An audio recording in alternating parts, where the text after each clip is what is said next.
Birmingham City and Liverpool are minutes away from contesting the 41st League Cup final and the first to be staged at the Millennium Stadium in Cardiff. The waiting is almost over. It's been a longer wait than scheduled because of the chaos on the roads outside the ground. We hope that Mr. Eriksson has arrived. We haven't seen him yet. He'll be terribly frustrated if he's sat in his car when the match kicks off. Let's hope he doesn't have similar problems before England's game next Wednesday. That really would be embarrassing. But the vast majority of the supporters arrived in Cardiff very early this morning. In fact, I think most of them arrived quite early yesterday evening to take full use of the facilities that Cardiff City Centre had to offer. It's a magnificent setting for the first major football final to be staged here in Cardiff. And we've got the Marines doing their bit. We've had dancing girls, we've had bands, we've had people on stilts. We've had just about everything except footballers so far. From a player's point of view, Kenny, is this the most nervous moment, just those 2 or 3 minutes before you walk out onto the pitch? Well, you've built yourself up to go on the pitch and then they say there's a 10-minute delay and it's back to square one again. But it is, you just want to get yourself out there and start to play. I thought that was Sven Eriksson arriving at the ground there. It may have grip there. Might not be a bad idea. Frank, you knocked out at 3 semi-final stages. The frustration must have been appalling for you. Don't remind me. That did nothing for your high blood pressure, did it? No, I didn't have it then, by the way. Right. But that was later on. But it was the worst thing that can happen to any professional football player is getting knocked out in the semi-final. And I had that misfortune on 3 occasions, and as you can see here now, what a spectacle. Magnificent occasion. I mean, you feel for the fans sat in the cars waiting in the traffic lines, but the occasion out here now really is built up and it's fantastic. It really is. Liverpool are the hot favourites. I know, Kenny, that you always back them. Is it going to be fairly comfortable for them this afternoon? I don't think it'll be fairly comfortable, but I think they'll win. Birmingham are very well organised.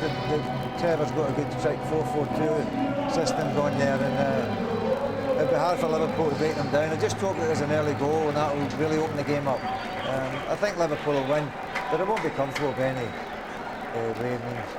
I took a few luncheon vouchers off you at Selhurst Park before the first leg of the semi-final. I'm not going to risk that on this occasion. Very quickly, Frank, can Birmingham cause the upset? They can, Marcus, and I'm hoping for my good pal John White and his family that are here today that they can do it. The Blues, they're going to have to play at the very top of the game to do it. Well, I know there are a lot of Birmingham supporters in Canada watching this and hoping for the best. Let's settle back and enjoy the afternoon's entertainment. Our match commentators are Brian Marwood and Alan Parrott.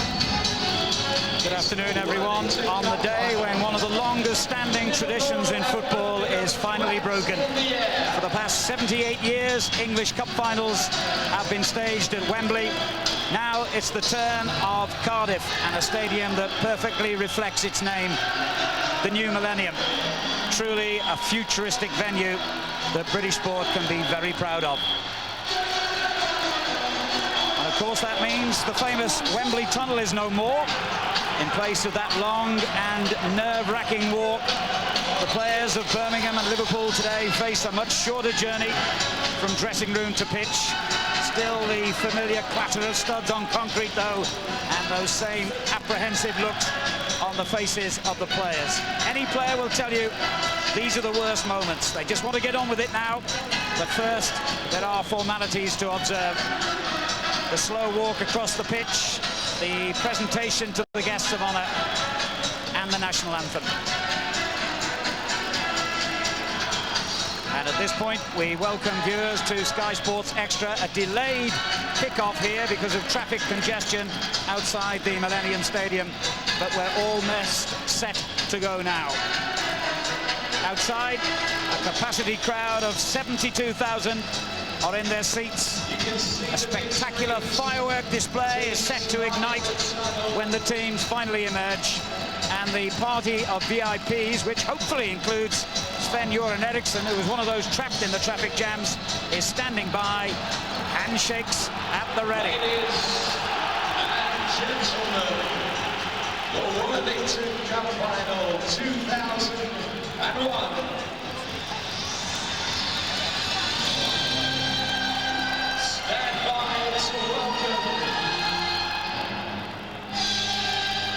Well, the Welsh nation are proud to sing. There'll be a welcome in the hillsides But as welcomes go, I think this one is set to be pretty spectacular.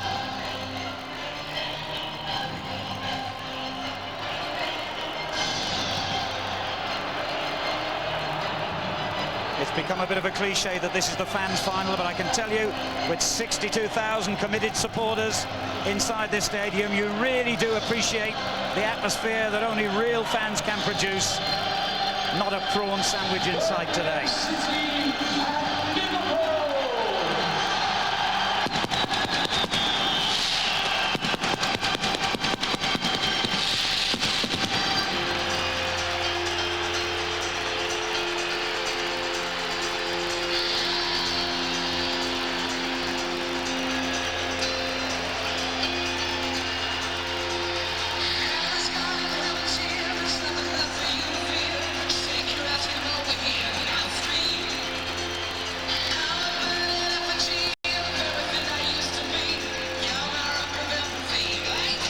Big occasion for all the fans, of course.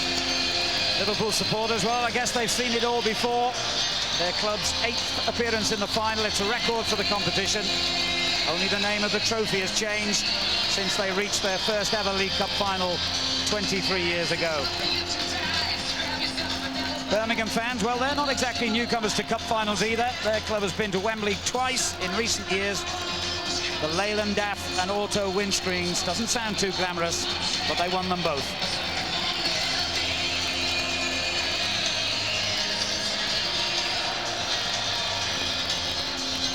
Well, England's national coach is due to be the chief guest here. Hopefully he has arrived by now. I know that thousands of supporters were trapped on the approaches to the Millennium Stadium, and he was amongst them. He's got to know English football. Now he's got to know English traffic problems. Just 4 days before he starts his new job in earnest. The presentation party also includes Football League officials Keith Harris, David Burns and David Dent, and the sponsors are represented by Mark Hunter. England national team coach Sven Goran Eriksson. The biggest day of their careers for these Birmingham players. None of them have ever played in a major cup final before, and indeed most of them have never played league football at the highest level. In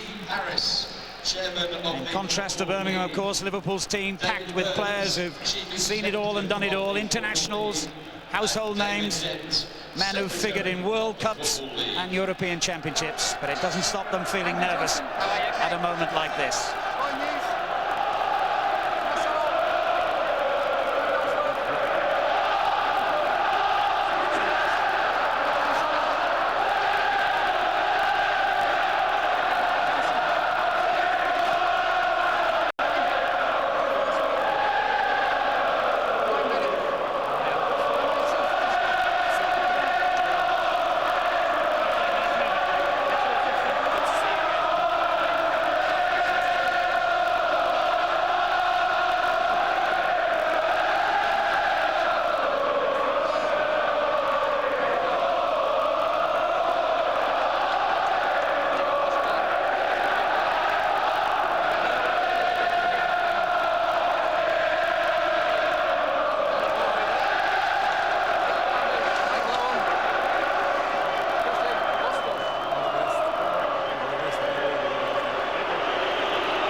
As we're in the land of song, it's only proper that we clear the vocal cords and join a real professional opera star, Alistair Bamford, in a rendition now of the national anthem.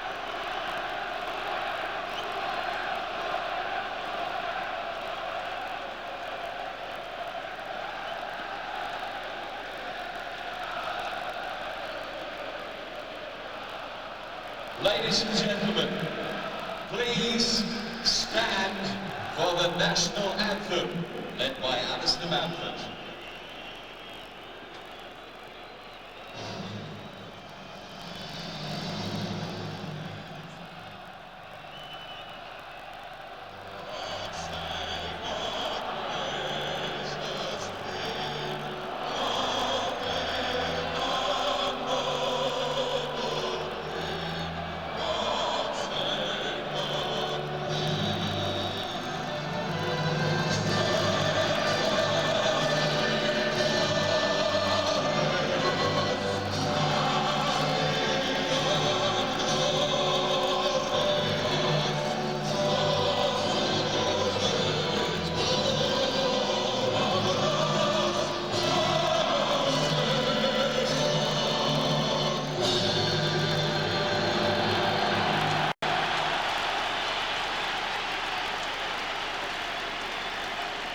The lineups. So with the formalities almost completed, now let's concentrate on the teams. 2, Nicky Eden.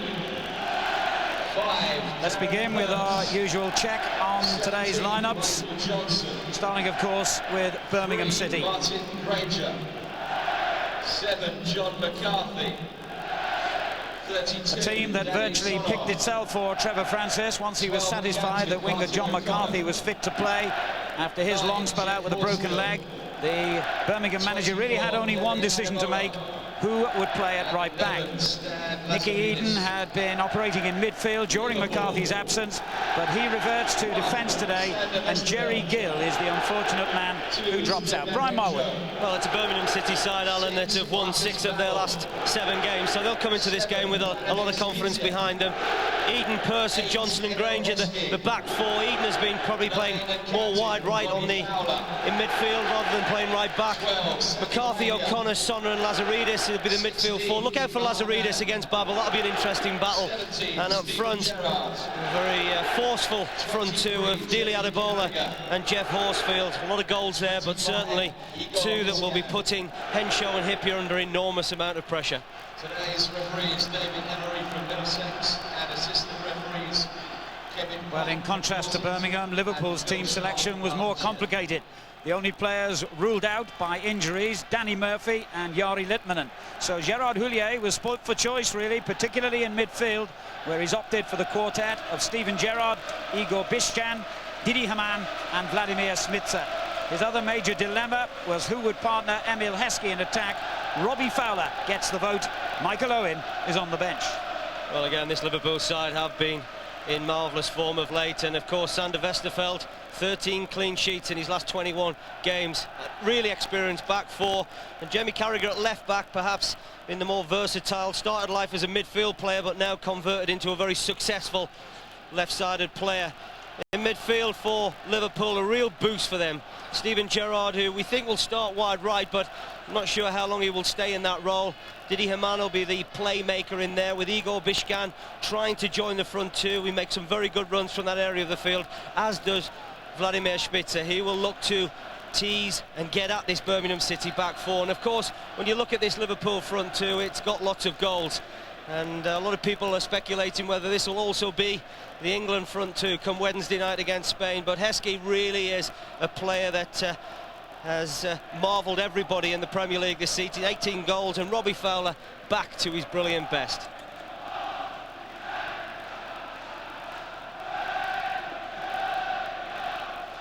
What a day then for Birmingham's leading goal scorer, Dele Adebola. Born in Nigeria but brought up on Merseyside. Adebola was a Liverpool fan as a youngster, and indeed he could have gone to Anfield at the start of his playing career, but he chose Crewe Alexandra, who eventually sold him to Birmingham 3 years ago.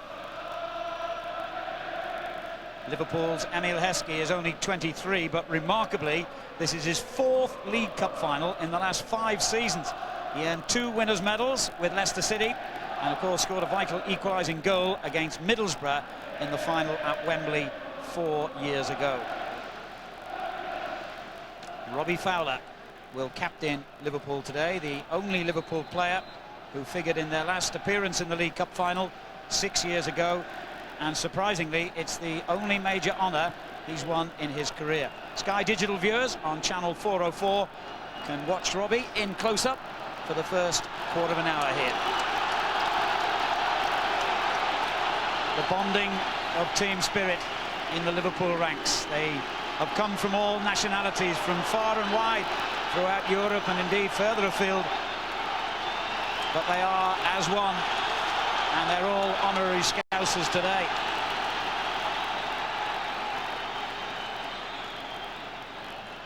And one of the greatest players in Birmingham's history has come full circle. He made his debut for Birmingham in Cardiff over 30 years ago, becoming the club's youngest ever to represent them in the Football League at the age of 16 and a half.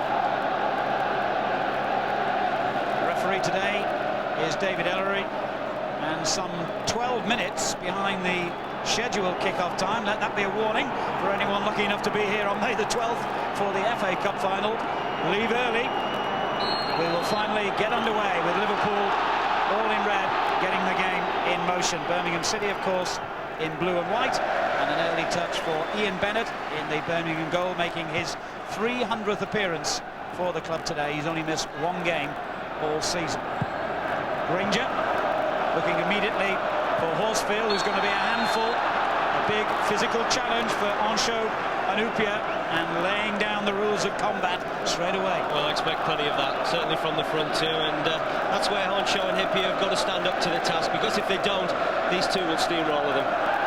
Birmingham's first major cup final for 38 years, since they beat Aston Villa in this competition in 1963, when it used to be held over 2 legs. Foul at the other end by Heskey on Michael Johnson. He's the only man in Birmingham's team today who figured when they reached the semi-final of this competition 5 years ago. The League Cup, the only major honour in Birmingham's 125-year history.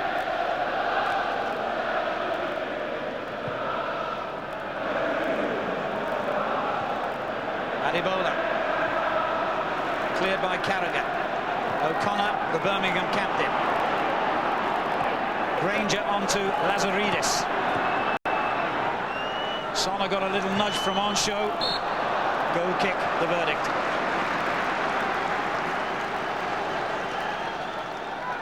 Well, Stefan Ansho, I think, perhaps a little bit unnerved by that earlier challenge, Alan, from Jeff Horsfield, and he's going to have to expect plenty of that today. I'm sure that his manager and the coaching staff would have been talking about that during the week. Liverpool have won 5 of their previous 7 League Cup finals. The most recent, as I mentioned, 6 years ago against Bolton Wanderers. Heskey. And another touch for Bennett. Not the best kick clear, straight to Didi Hamann. Gets it back from Bishan. Now Sami Hupia. Heskey makes himself available. Gerrard, the surprise choice for Liverpool. He's been out for the last 3 games with a groin problem that has troubled him all season. Hamann. Gerrard again. Liverpool settling immediately into their passing game. But Hupia, as I say that, gives it away. What is noticeable already, Alan, is that 1 or 2 players have lost their footing. I think it's a lot of criticism been levelled at this playing surface here at the Millennium Stadium, but I've noticed 3 or 4 players already have struggled to keep their feet. Yes, it's rather like a gigantic jigsaw puzzle. There's over 7,000 pieces of turf on wooden pallets. They can actually move the pitch in and out of the stadium when they want to hold indoor pop concerts, and it hasn't knitted together that well, I have to say.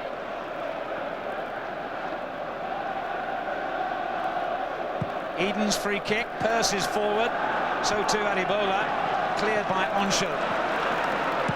And turned back in by Granger. That should be simple for Westerveld.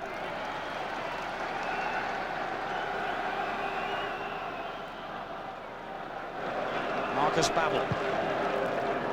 Robbie fouled at the target. Johnson got there ahead of him. Granger. O'Connor takes over. Lazaridis, the former West Ham player, Australian international.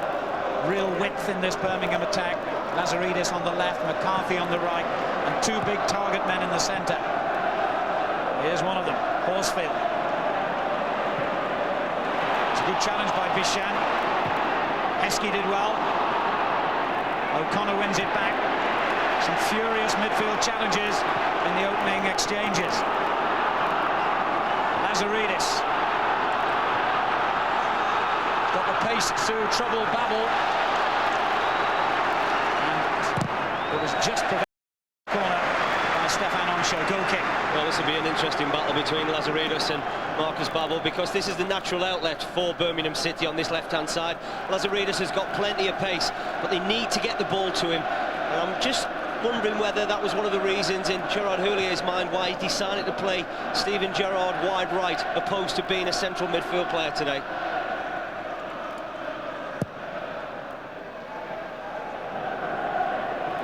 Heskey's going to win most of the headers, you would imagine, against Pearce and Johnson.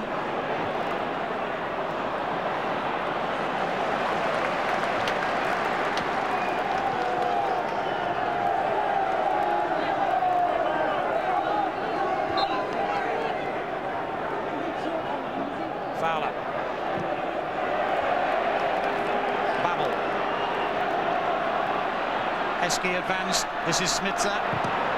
It took a deflection, but no problem for Ian Bennett. Both teams in pretty good form going into this match. Roma on Thursday was Liverpool's first defeat in 10 League and Cup, and they still came through, of course, on aggregate. Birmingham have won 6 out of their last 7 games. Foul there by O'Connor.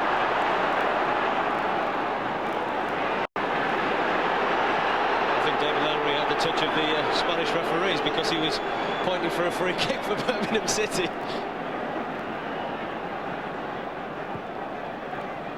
Haman.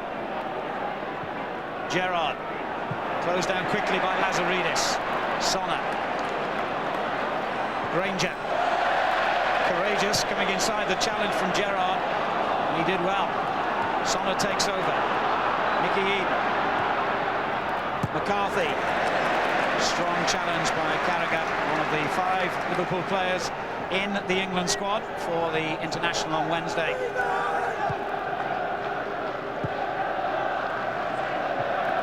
Adibola. Looked suspiciously like handball there by Hoopier, not been given. Pearce with the clearance, straight to Haman. On it goes to Smitzer. Heskey makes an early run. And that's very good defending by Pearce.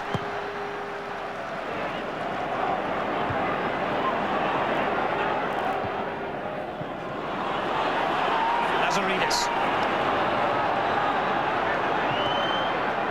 Adibola. The Australian international takes over again. Adibola gives it away this time. Plenty of confidence about Birmingham's start though, Brian. Yeah, they started quite brightly. They've knocked the ball around very well. They started with a good pace. Actually, Liverpool, what they have done is they've just subtly changed their formation. Schmitter, who was playing wide left, has come into a more central position. I'm sure they're going to hope to get him free. And Bishkan, who started as a central midfield player, now seems to be adopting a more left wing role. Quickly taken free kick by O'Connor. Eden. McCarthy gets his cross in. On show with the clearance. Good header away by Steven Gerrard. Haman. Smitzer's made a fine run down the left. Heskey will feed him in. Fowler comes to the near post. There he is! First real moment of danger on the Birmingham goal. Well, he should have scored, Alan. No 2 ways about that. The ball from Schmitzer at the box was superb. But this is what I'm talking about. Schmitzer's just trying to find some room to play. And when he has got that room, he delivers quality. And that's a super ball to the near post. Granger, the man who got it away for the first corner of the game. Bishan on the edge of the box was the target. Andy Sonner with the clearance. Carragher now for Liverpool. We've still got 10 men inside the Birmingham half. Heskey's header and a missed kick there by Pearce. He was fortunate that it went straight to his keeper. I don't claim that he left it for his goalkeeper, I'm sure he will, but this will be important for Birmingham just to hold on to how well they've started. I think that they clearly will be aware that Liverpool will put them under pressure at times, and it's how strong and it's how disciplined and organised. There's Danny Sonner. And again, McCarthy hugging that right touchline. Birmingham, and a throw off Sami Hoopier's clearance.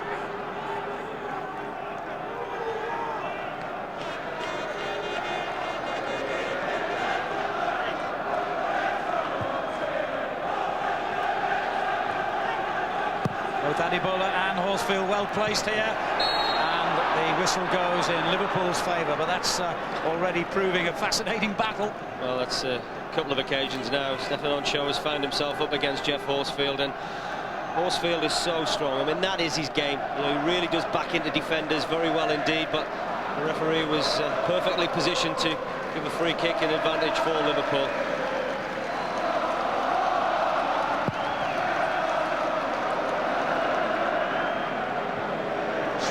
Heskey's head, a no-nonsense clearance by Martin Granger. The two clubs last met 6 years ago in a third-round FA Cup tie. It went to a replay, which Liverpool eventually won on penalties, and Birmingham haven't beaten Liverpool for 23 years.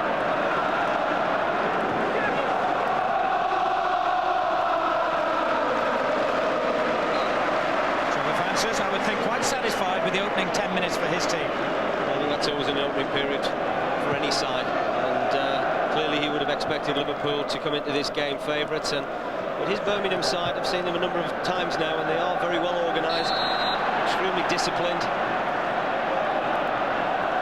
Foul there by the Northern Ireland international Sonner on Vladimir Smitsa, who incidentally has scored in each of Liverpool's last 4 ties in this competition.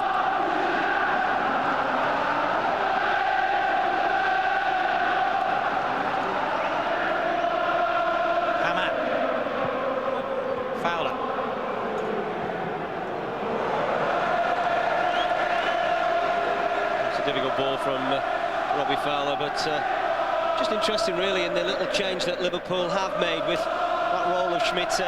Bishkan, I'm not sure whether he'll be totally happy playing wide left and having to forage down that left-hand side, but Schmitzer, if he can get him free, very similar to how they did a little bit earlier when he produced that wonderful ball into the box for Robbie Fowler, he will be a threat.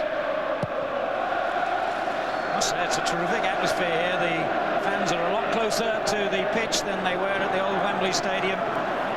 72,000 capacity here in Cardiff, and the fans are certainly making themselves heard. Sonner for Birmingham, too long for Adibola. Sami Hyypiä. Westerveld, meticulous ball out to Onsho, now on to Babel. Gerrard. Johnson's clearance, turned back by Smitsa. Peirce didn't really look. Heskey was aware of the danger. Lazaridis. That's a good ball. Horsfield. Adibola's onside despite the Liverpool protests.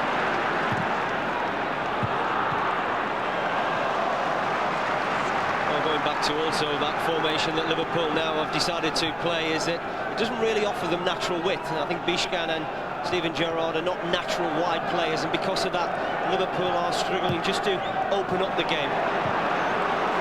They might do so here. Lovely passing movement. On it goes to Fowler. Back again towards Bishkan. That was a wasted opportunity. Before that it had been a good move. Well, it was very sharp, it was very bright, but that's just what I was talking about. Bishkan is not a natural left winger, and because of that it's a little bit foreign to him when he gets into these type of positions, and that's when you're looking for a little bit of better quality, very similar to what Schmitzer did about 5 minutes earlier. Keen to impress because he can't play in Liverpool's UEFA Cup campaign. He'd already appeared in that for his previous club, Dinamo Zagreb. So much competition in the Liverpool squad these days, particularly in the midfield places. Well, this will be Granger territory. He's got 8 goals so far this season, and he's a real threat from set pieces, but it's a long way out, but he'll fancy it. Danny Sonner, a possible option here for Birmingham, and indeed Nicky Eden lurking with intent.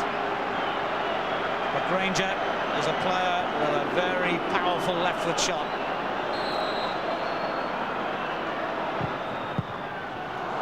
The rebound could have caused Liverpool a problem. Horsfield's shot was blocked. Eden turns it back in, on by Sonner. And out of that, Birmingham have gained their first corner. Well, that was incredible, really, because as Granger was coming up to take that set piece, Liverpool don't have a wall, and there you can see it's just really far too easy for Granger to strike on goal, and they encouraged pressure when they needn't have done that. And Granger himself has gone across to take the corner kick.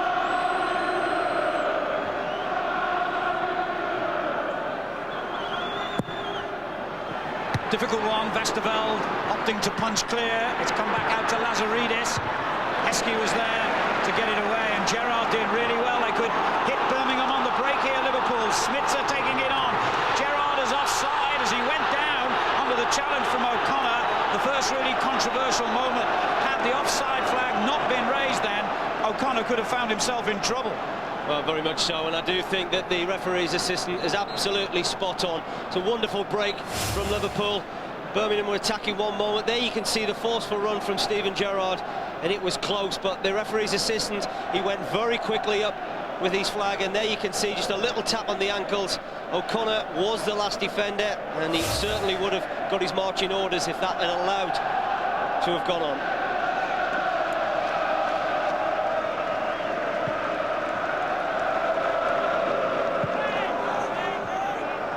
Birmingham have beaten 3 Premiership clubs to get to this final. They were the only team, up to yesterday anyway, to beat Spurs at White Hart Lane, then Newcastle at St Andrews, and of course Ipswich over 2 legs in the semi-final. They also knocked out Southend, Wycombe and Sheffield Wednesday in the earlier rounds.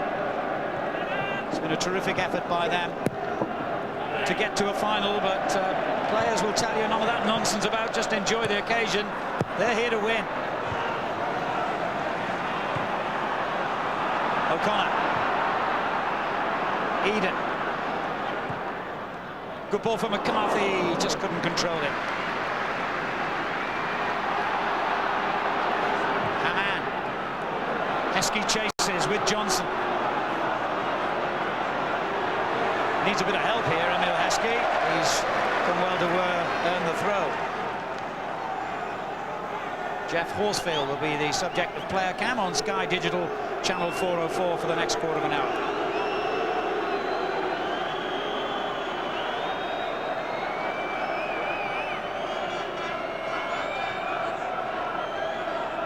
Heskey and Bishkan a possible target for the long throw. In fact, it went in the direction of Smitzer. Peirce heads it out, straight back in.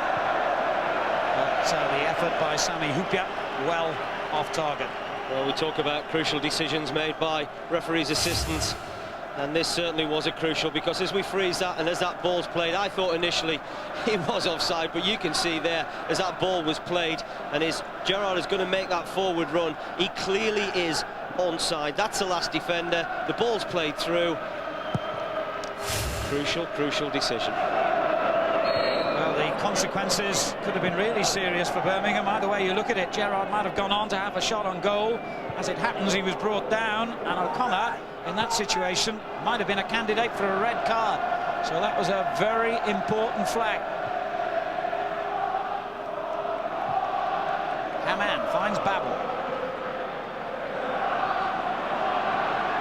Birmingham allowing to keep running. Good tackle by Johnson. Now O'Connor for the First Division team. McCarthy. Adibola. Adibola goes to his knees. Thought he was going to get a free kick, but it's a Liverpool throw-in.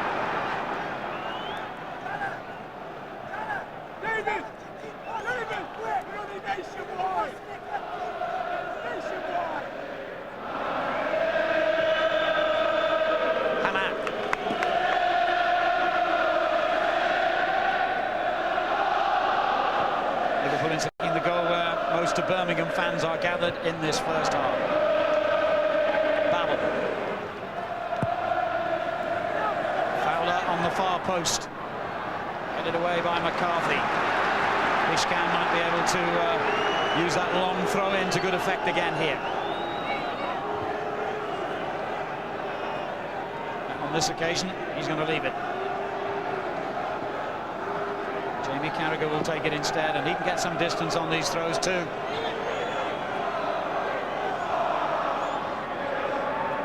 It's Bishkan who flicks it on. Heskey underneath it almost. O'Connor's clearance. Hamann. Gerrard with the shot. Blocked by Johnson. Babel for Liverpool. And then Smitzer's shot took a deflection for a corner. Well, that's good defending from Birmingham. They held a very good line, Alan, and that's going to be important. They can't afford to get pushed back.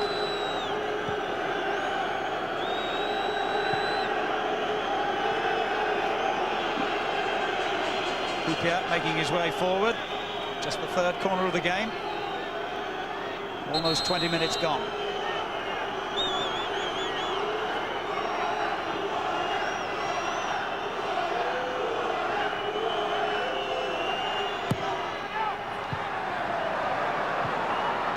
Well, Birmingham held strong. Bishkan. did well, the young Croatian player. Here's Didi Hamann.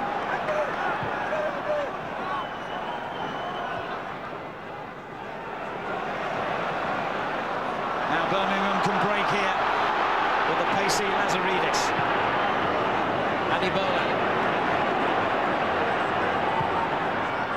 Horsfield.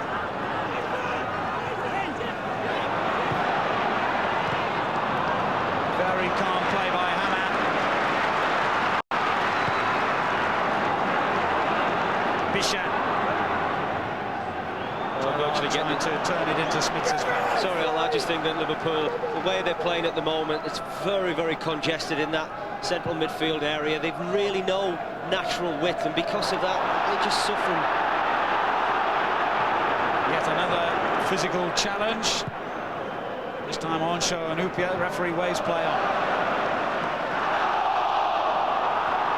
Bishan, back to Carragher. Emil Heskey wins the header, but there shouldn't be a problem for Birmingham, and there isn't. Granger.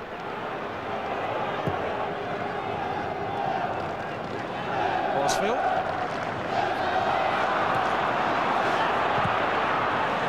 He's done well here, Horsfield. Very well. Son. Jeff Horsfield did magnificent, but that must have happened 4 or 5 occasions where Granger's had the opportunity to knock balls down the line, and Horsfield has dealt with it very well, and again just showing enough strength. This is a super ball to the far post, and Bishan and McCarthy just really tussling for the ball. McCarthy felt for something a little bit more. Birmingham have a free kick.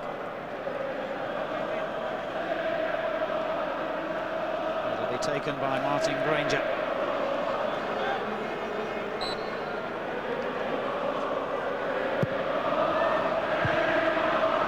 This time it was Liverpool who defended well, but Birmingham have certainly pressed plenty of men forward here, and Eden has targets to pump it back in. Johnson's header. Lazaridis held off the challenge from Steven Gerrard. O'Connor, the Birmingham captain. Aaron Pearce. That was disappointing.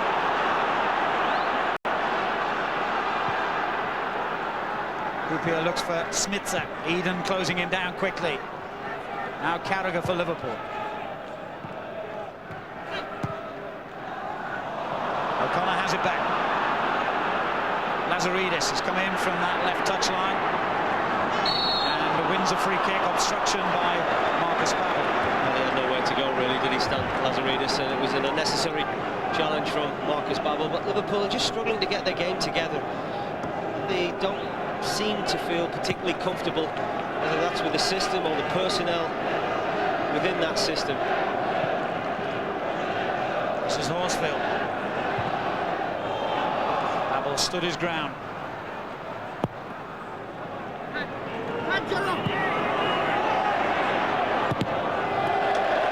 Johnson knew what he was doing, just hammered the clearance against Robbie Fowler.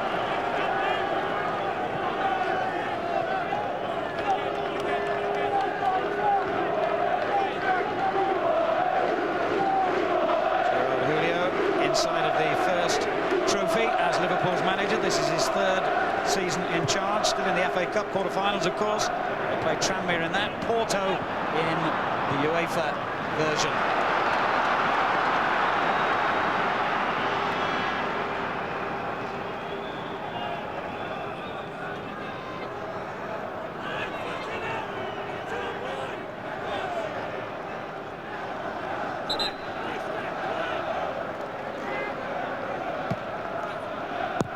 Rangers' cross was straight to Hamann.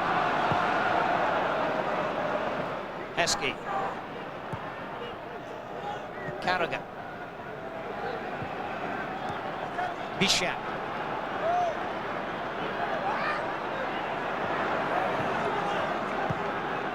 And now Hamann.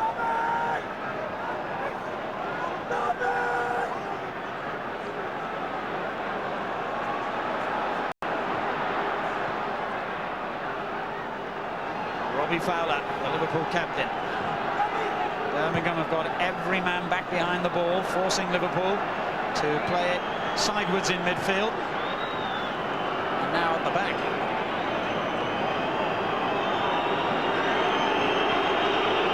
They're really just trying to pass the ball around Liverpool, change the direction of play, try and open up this Birmingham side, but they're sticking steadfast to their principles of defending almost with two banks of four, with the front two working very hard.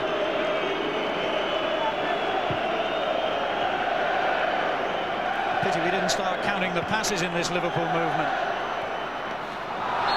And that's a foul. Well, that was excellent play from Gerrard. He decided to come away from his right-hand side role and really just taking Eden on the left-hand side, but now giving them an opportunity. It's important to get the right delivery when you've got the likes of Hippier, Henshaw, Heskey in the box. It's really vital that the quality from this wide area.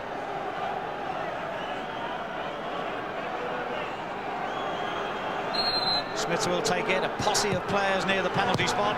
Eden gets it clear. Smith straight back in again.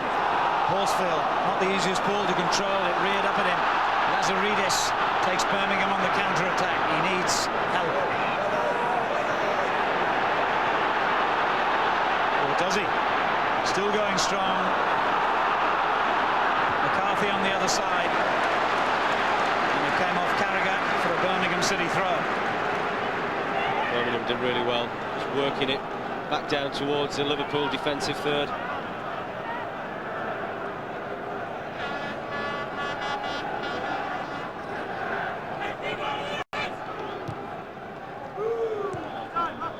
O'Connor, Horsfield.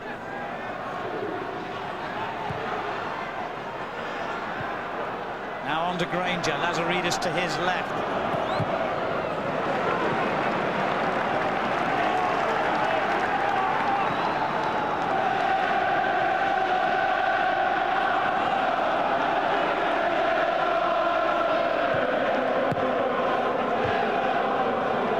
This is O'Connor, Granger.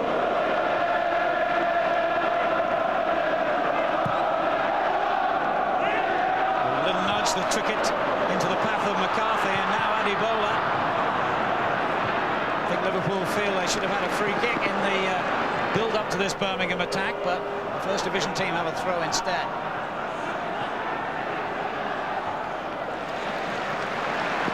Well, Birmingham certainly haven't come into this game showing any nerves whatsoever. Alan, they've looked very well organised, extremely disciplined, but not only that, they've tried to play, they've tried to get it wide, especially to Lazaridis, who's on the ball now and puts a dangerous cross into the heart of the Liverpool penalty box. First on show, and then Gerrard got it away. The danger hasn't gone yet, though. Lazaridis. That was a fantastic ball into the box from Stan Lazaridis. Unfortunately, Darren Pearce hadn't really timed his run to perfection, but that is the quality Lazaridis does possess. Now Granger. Westerveld with a strong punch away. Sonner knocks it back in. It's come to McCarthy. Liverpool did have two defenders on the line. They didn't need them in the end. Westerveld made the save.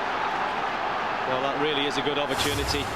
And again, Liverpool looking a little bit nervy at the back. Wasn't a confident punch by Westerveld, but he stood firm. His positioning, excellent. Steven Gerrard gives it away. Eden. Disappointing ball by Nicky Eden.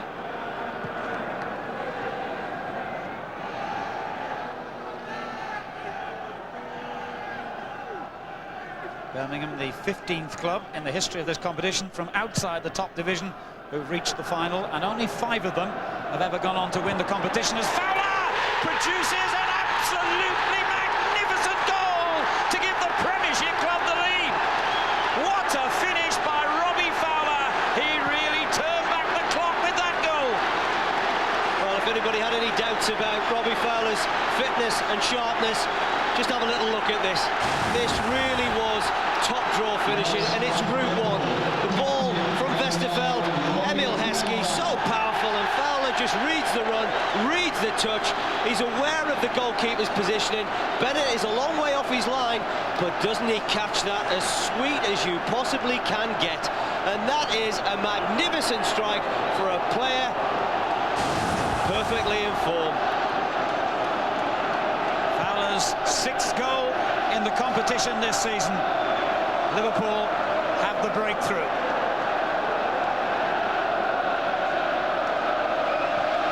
Heskey on to Gerrard. Now Babel.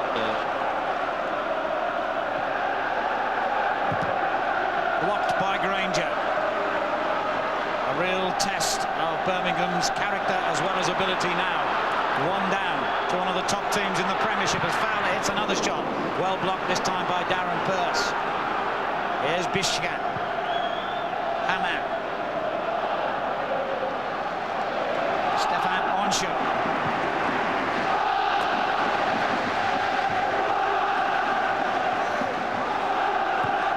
Carragher looks for the run by Vladimir Smitsa. Pearce gets it away with some difficulty. And O'Connor miscontrolled it. Fortunately for him, it went through to Bennett. Well, they're going to have to settle Birmingham City. They did start very well indeed, and they'll be clearly shell-shocked from that goal from Fowler, because really Liverpool haven't had any chances of real note.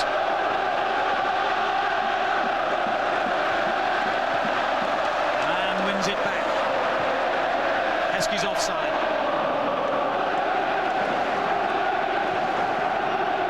Well, he's got a fantastic record in this competition, Robbie Fowler. 27 goals now in 32 League Cup ties.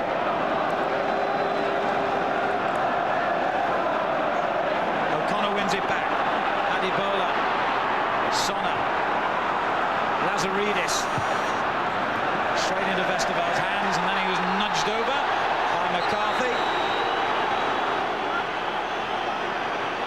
Well, perhaps the goalkeeper may well have made a little bit more of it. This is not an awful lot to John McCarthy as this ball came in. And something and nothing, is it really? But wonderful anticipation from Robbie Fowler. It really was. But as we can see, this ball from Westerveld, it was played up to Emil Heskey, and really it's just the anticipation of the run. He knows that Heskey's going to win it, and as he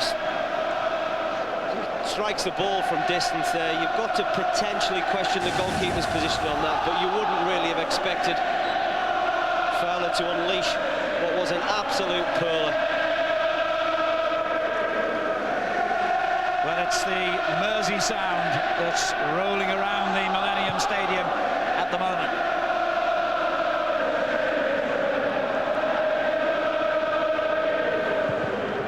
Rangers clearance, it's a good one, but I think it was Horsfield who was caught offside.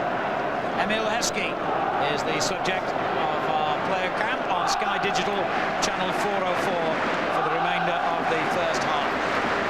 His header, Fowler's sublime finish. Liverpool have the lead. Here's Fowler again. It looked as though he might have been dragged back there on the edge of the Birmingham box. Interesting to see that again. Well, again, good link up between the front two, and as that ball goes into Heskey, flicked onto Fowler, there's a lot of power and strength from Robbie Fowler, and Darren Pearce is going to have to be a little bit careful if he's going to make challenges like that on the edge of the box. Well, Gerard Houllier's selection of Robbie Fowler ahead of Michael Owen has paid huge dividends, and the England coach, of course, here to see that Fowler still has that fantastic ability to see a chance out of nothing. A wasted ball there by Birmingham has kept them under pressure, but Heskey couldn't control it. Stephen Gerrard had time to bring that ball down, and Liverpool, hopefully the goal will give them a lift and they can get the ball now and begin to test Birmingham City. Horsfield, now Lazaridis.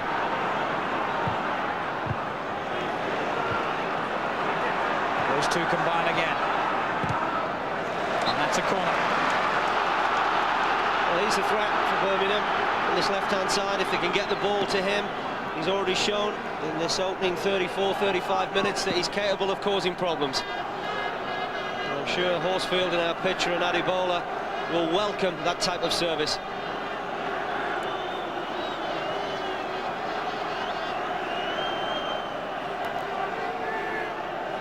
Just one thing missing at the moment, the football.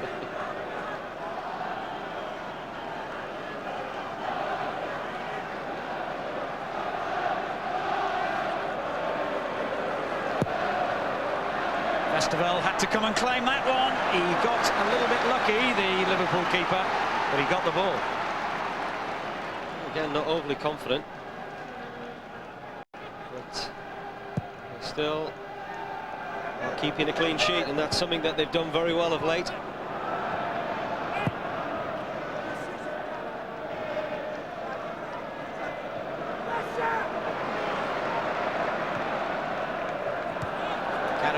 Anticipating ahead of McCarthy. In fact, Liverpool even get the throw.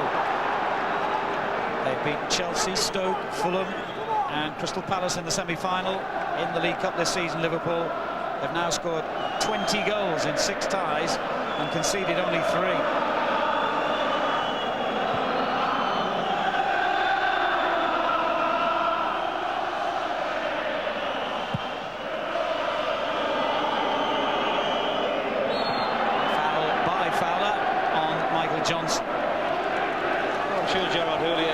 That his side find themselves 1-0 up in this game, but perhaps a little bit disappointed that they haven't really made a big impact as far as quality possession, and certainly quality possession in the right sort of areas.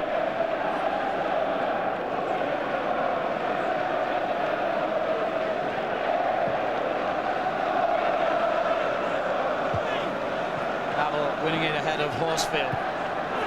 Great play then by Gerrard to pick out the German international. Again, the long ball finds Heskey. He's got 3 to his left here, Emil Heskey. He's gone right. And Johnson dogged in every step of the way. Good defending.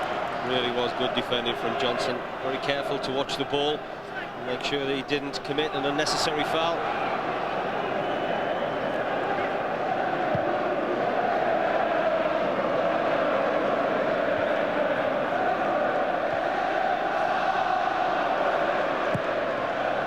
Festival again looks for Heskey. Fowler getting in almost between goalkeeper and defender.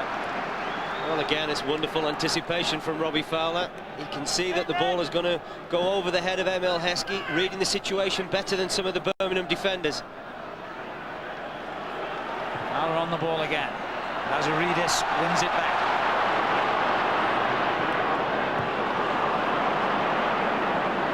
Liverpool getting stronger now. The goal has given them, obviously, the confidence to be just that little more aggressive in the middle third.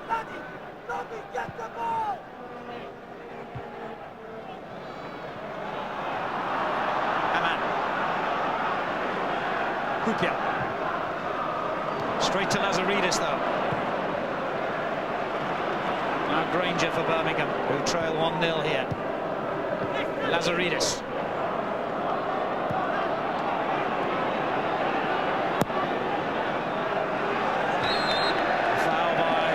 Again, could have been an offside, but I think Birmingham get the free kick anyway. Coming up this week, England against Spain, first at under-21 level. That's live on Tuesday, Sky Sports 2.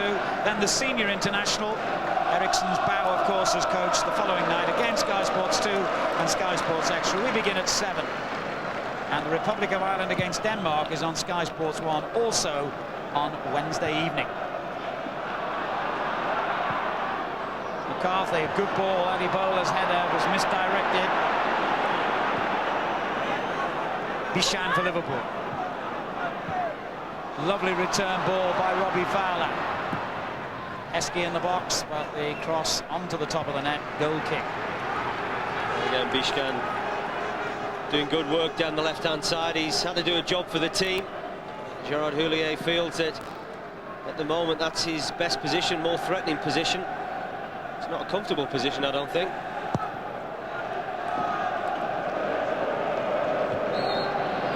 Foul by Adibola. A lot of free kicks going against the Birmingham front two. When you look at the possession over the last 10 minutes. 59% for Liverpool. They are really beginning to exert themselves. Babel's long ball could cause another threat. Johnson read it well. Here's Granger. Into the final 5 minutes of the first half. Heskey. Fowler was going to hit that unbelievably from that range. Gerrard. Straight against Granger. Liverpool have a throw. Yeah, another player losing his footing at a crucial time. Steven Gerrard, just as he was going to cross that ball into the box. It's a beautiful venue. I think they're going to have to do something about the pitch and the access before the next major occasion here. Babel's throw, flicked on by Gerrard. Hit by Smitzer. I think it came off a Birmingham boot. It did. It's a corner.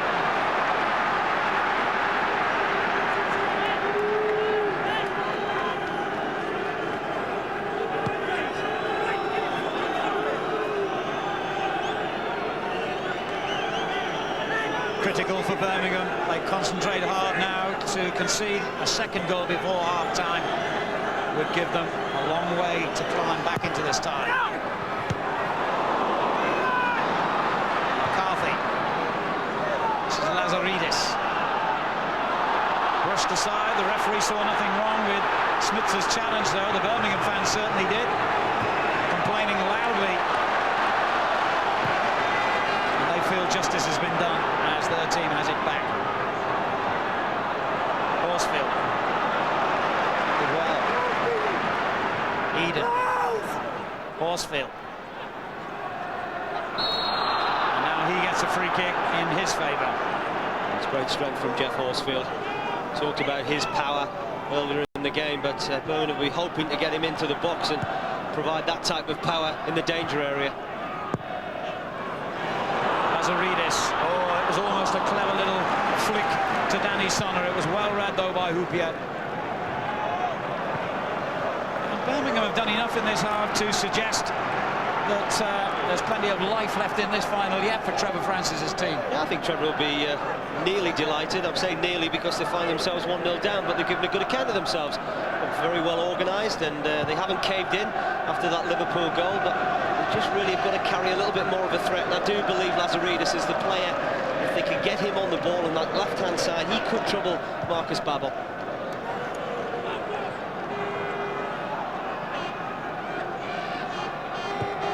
Long ball from Onshow.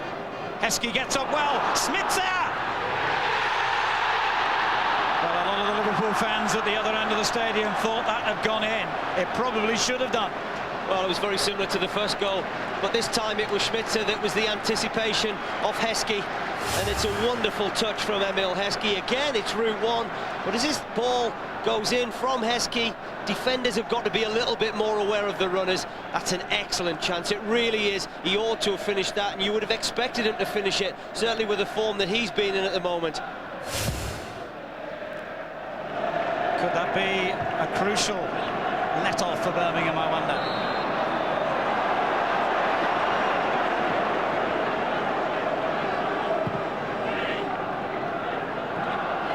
Horsfield.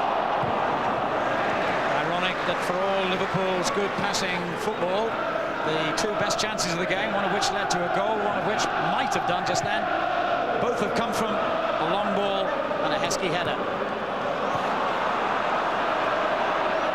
The beauty of football is that you can score in so many different ways. Here's Gerrard. That's a wicked ball, and it's almost tempted Pearce to deflect it towards his own goal. Bennett took charge, and McCarthy takes Birmingham forward. There's only going to be a minute of stoppage time at the end of the half. Heskey's caught offside. Well, he can be a handful, I think, as we've just seen, certainly with the opportunity from Schmitzer and the goal from Fowler. Defenders are going to have to be very wary, because you know he's going to win his fair share of headers. He's so commanding in those type of areas of the field, and you really almost got to try and read the second ball, and that's what Birmingham just been lacking a little bit, and it's cost them on the goal.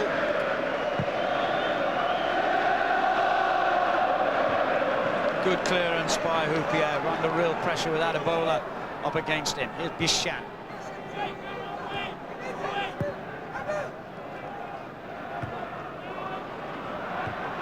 Adebola's header on, Horsfield in a threatening position. Houpier had to win that. Johnson.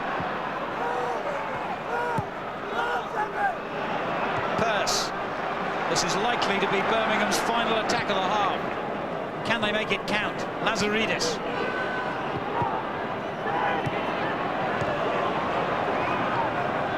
Horsfield back to Granger.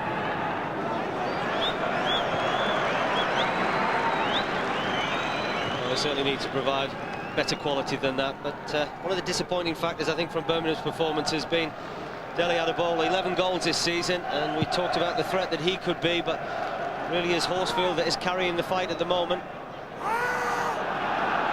Adebola. Optimistic, but he struck it well.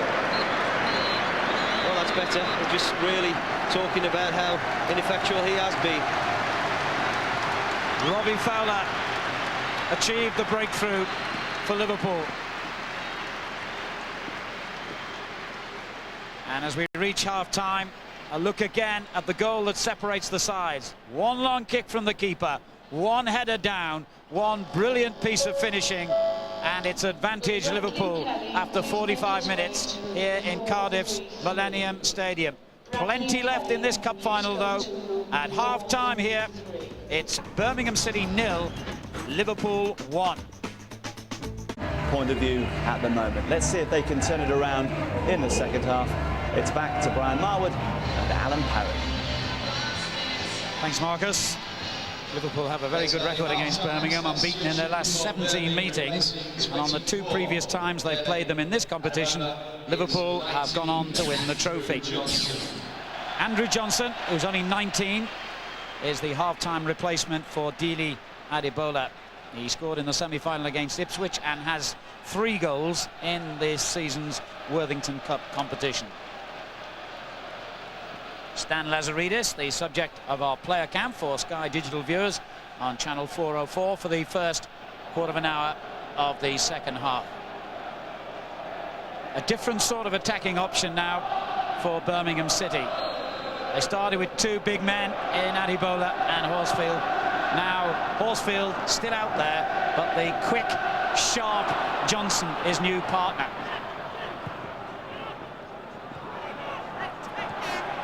McCarthy. Horsfield. Did well. Sonner. On to Eden. Birmingham now attacking the goal where all their fans are gathered. Eden's cross is good. Johnson almost had a dream introduction as substitute. Within seconds, he could have brought his team level. Well, you're not going to get a better chance than this. I think the problem is he's just come on.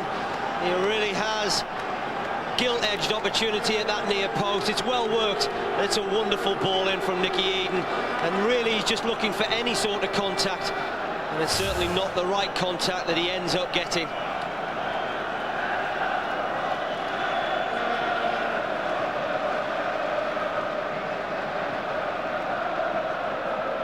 Well, he must be thinking that was quite a decent substitution, or at least he could have been.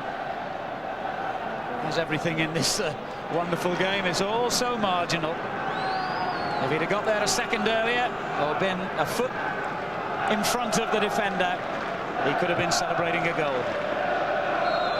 He made an marginal excellent run. Substitution at the other end. Yeah, he made an excellent run, Andy Johnson, but the build-up was very good indeed, and you know, we talked about the benefit, I guess, for both sides to get into wide areas and to fire that sort of quality into the box. And you know, it doesn't matter who you are and how well you are as defenders, it's very difficult to cope with that.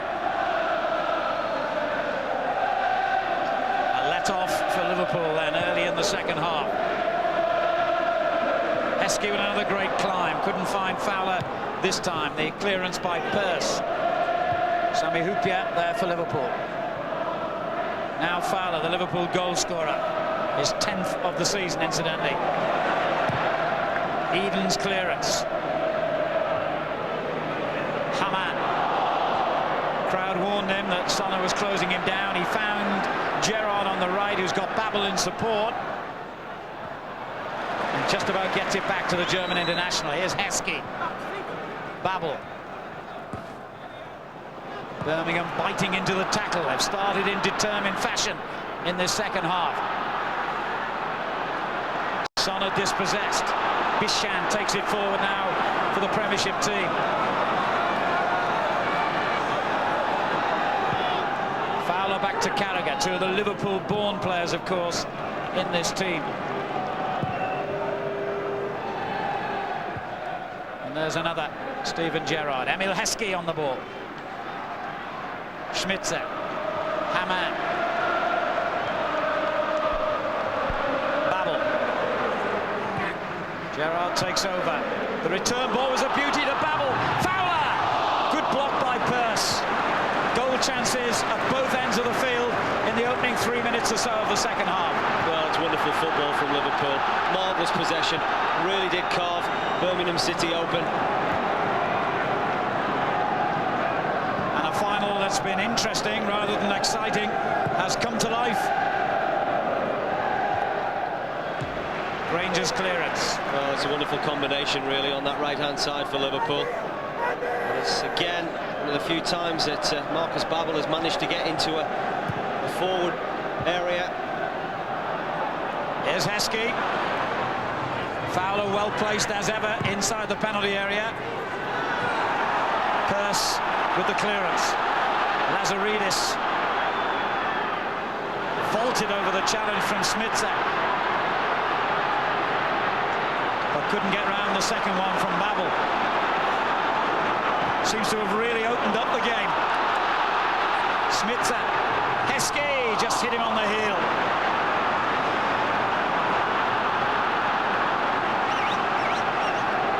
Now we're getting football worthy of the occasion.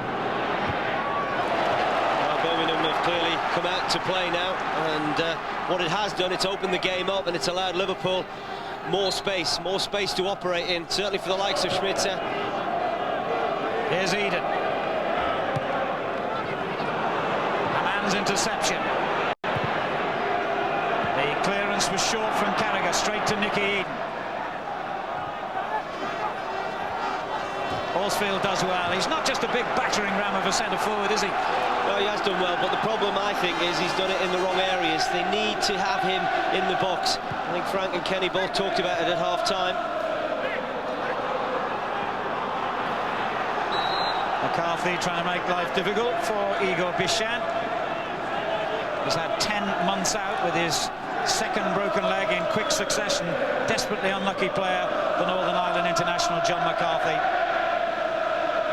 And this is only his second start of the season, and they've come in the space of a few days.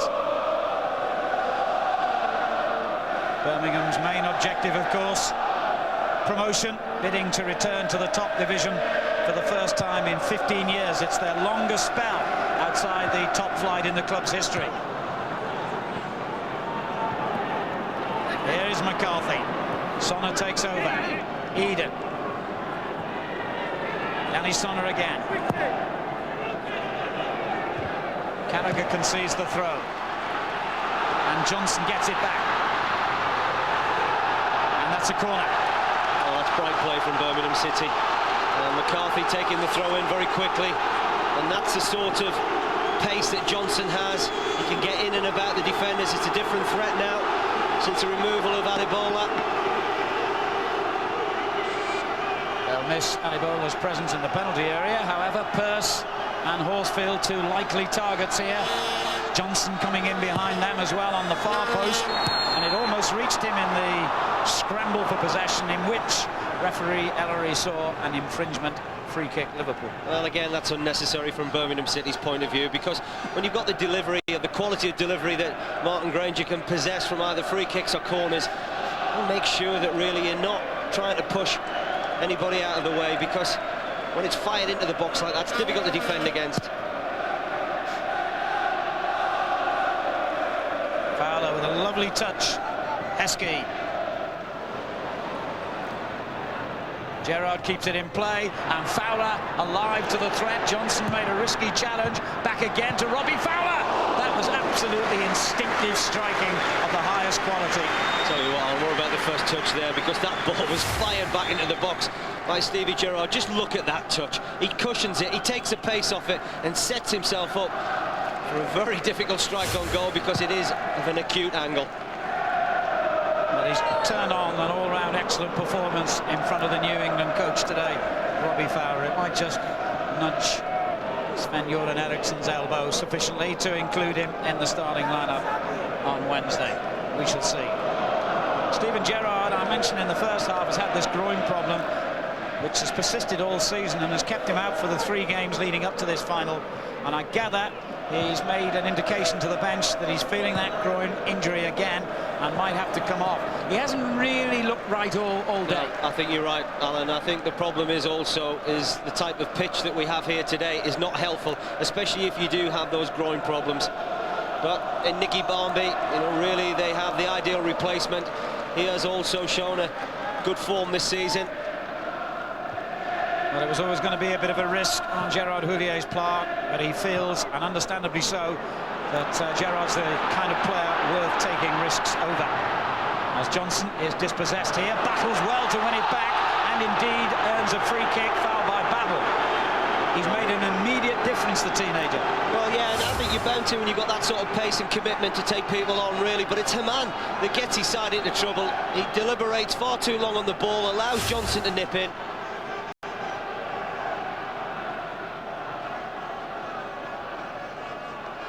Danny Sonner lining up the free kick for Birmingham, though Nicky Eden's in close attendance as well. Eden 2, Sonner 32.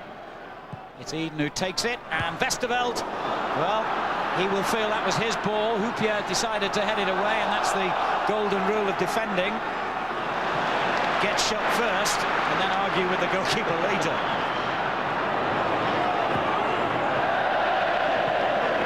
Again, Bichand showing that it's not natural for him to play on that left-hand side, but he has, at times, looked very awkward when he's come for the balls into the box, and well, that should be an area of weakness that Birmingham City will want to exploit. But we talked about the threat of Horsfield, and they need to get him from wide areas and get him into the box.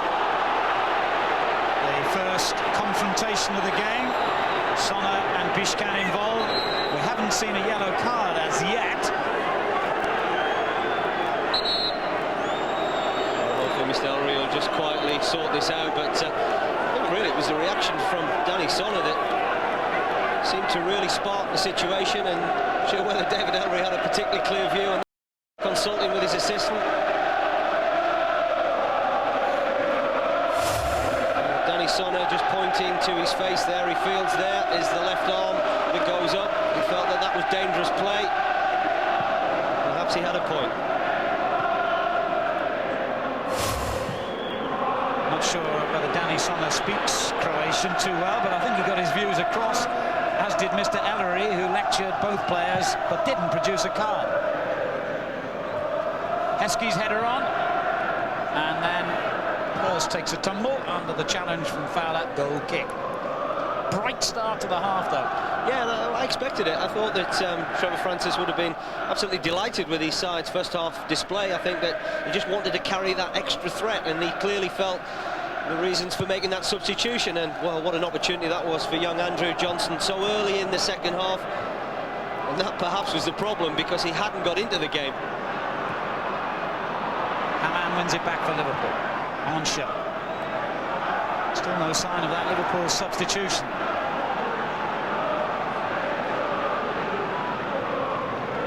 Carragher. Bichand. Fowler. And this is Haman. Babel. It's a lovely ball from Fowler to Heskey.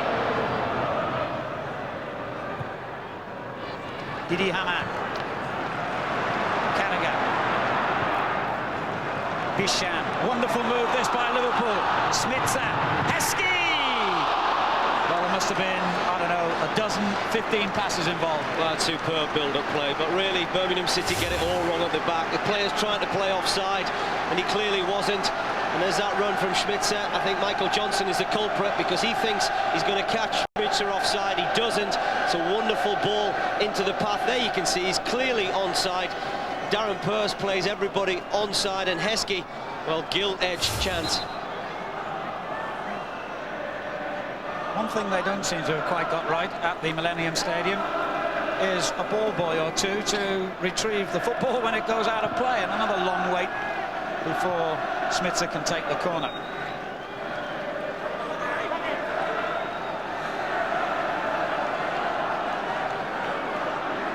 Finally he delivers, and Bennett with a safe catch. I understand that Gerrard and the Liverpool bench in consultation have decided that they're going to leave Gerrard out there for another 10 minutes or so just to see if he can run it off in football parlance.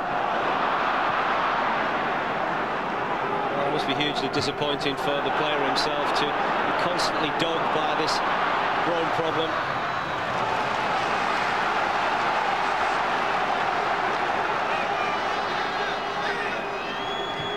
Eden. It's a useful ball in. What a chance. The header by Horsfield. Lazaridis coming in behind him. Well, again, it's from this right-hand side, and it's an excellent ball in, but I actually think Marcus Babbel does a very good job on Lazaridis. He just does enough, gets across Lazaridis, and unfortunately Lazaridis hasn't got the strength to get in front of the German defender. One facility they have got right in the Millennium Stadium is the catering. They've got a machine here that dispenses 12 pints of beer in 20 seconds. Frank Worthington says it's nowhere near enough. Fowler. That's a useful ball, and danger here. Good save from Schmitzer by Bennett.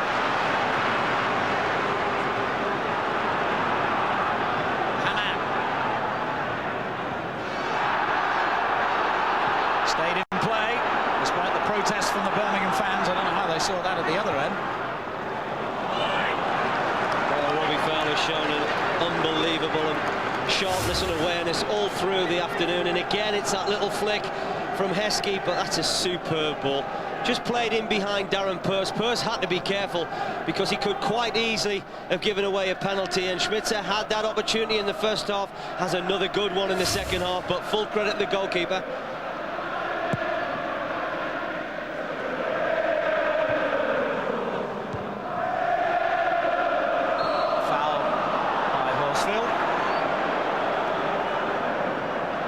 Smiling face of Sami Hyypiä.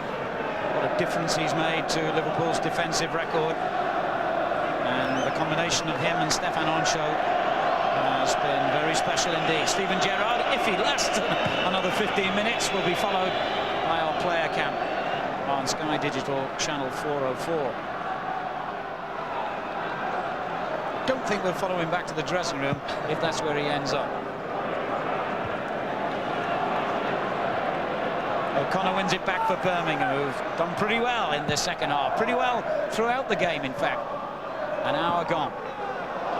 Well, they have done very well, but you do believe that they've got to try and exploit wide areas, and I'm sure that Trevor Francis would have identified that as an area where Lazaridis in particular.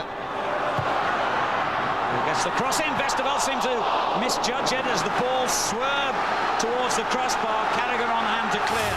Well, he just dug the ball out, didn't he, Lazaridis? This is the type of quality that he can provide into the box, and Vesterveld again looking very nervous, looking very edgy. Great sea of blue stretches from pitch side to rooftop at this end of the field.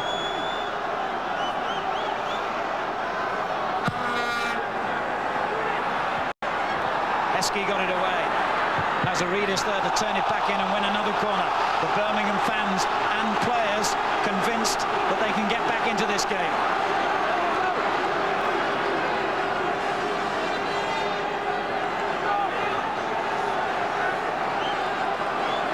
Eden will take this corner. Cleared almost off the post there by Hamann.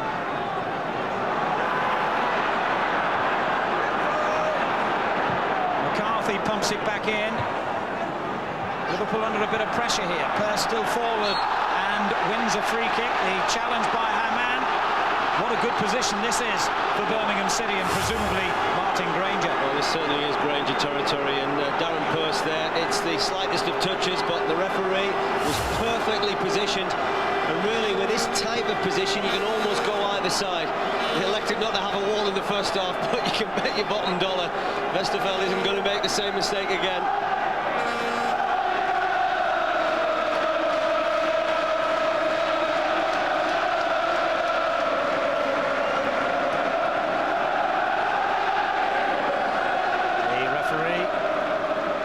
The Liverpool wall rather back the correct distance. Granger hits it straight into the wall. Cleared against Johnson, that'll be a Liverpool throw. Didn't really make the most of that opening. Well, you've got to say the wall did its job, but again, Trevor will be reasonably pleased. But need to pen Liverpool back.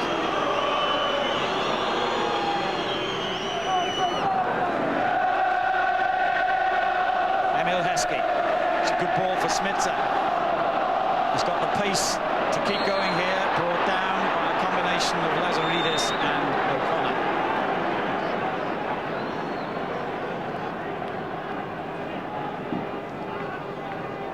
Well, you can see really Birmingham City on top in the last 5 minutes.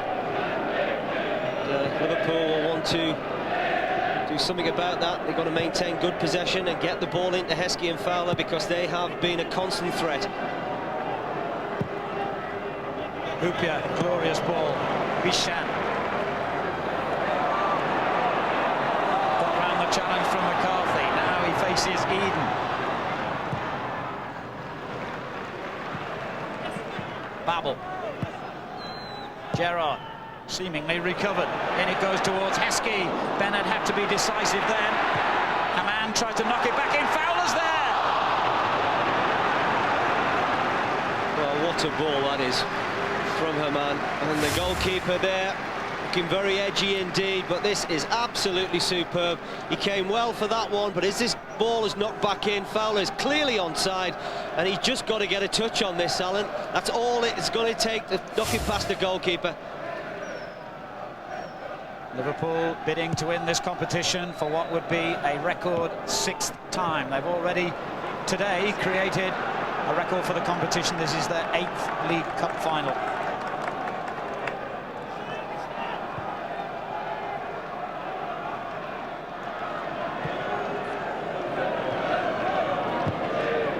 Carragher taking no risks. Westerveld's kicking has generally been superb, and it gets Liverpool straight into the opposition territory. And another clever little effort there by the scorer of Liverpool's first half goal, but a free kick had been given just before that. Well, Martin O'Connor's just having to do that nitty-gritty role in front of his back four, and in particular against Schmitzer. Schmitzer just having that roaming role in behind the front two.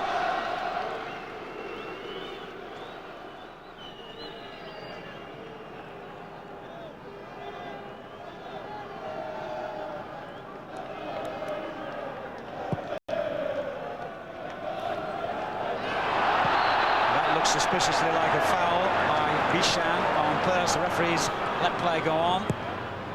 McCarthy's cross dealt with by Babel.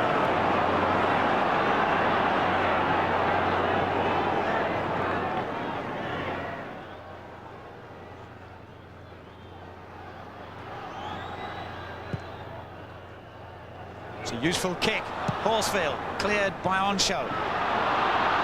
Smitzer, Fowler one side of him, Heskey the other. He couldn't find either as Eden intercepted. Well, that'll be disappointing for Gerard Houllier, because there's a lot of responsibility. The type of role that Schmitz is playing, he's going to have that freedom. Going to make sure that he delivers better balls than that.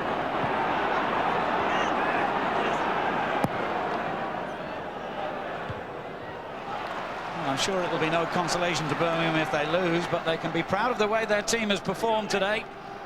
They've stood up to Liverpool and caused the team in the top places in the Premiership quite a few problems. Sonnet, McCarthy, nicked back off him by Hamann. Gerrard. Bishan. Dodgy ball that was. I don't think Carragher will be too grateful. Johnson closed him down. The deflection came off the Birmingham man goal kick. Well, that's a difficulty that Bishan has on this left-hand side, because it's a very foreign position for him. I don't think he enjoys playing in that particular role. He's having to do a job for the team.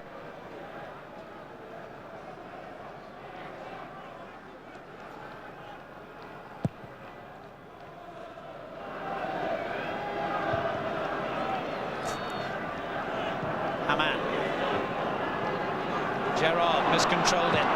On show, on hand to clean things up. Eden's header. Clearance by Carragher. And again. Fowler.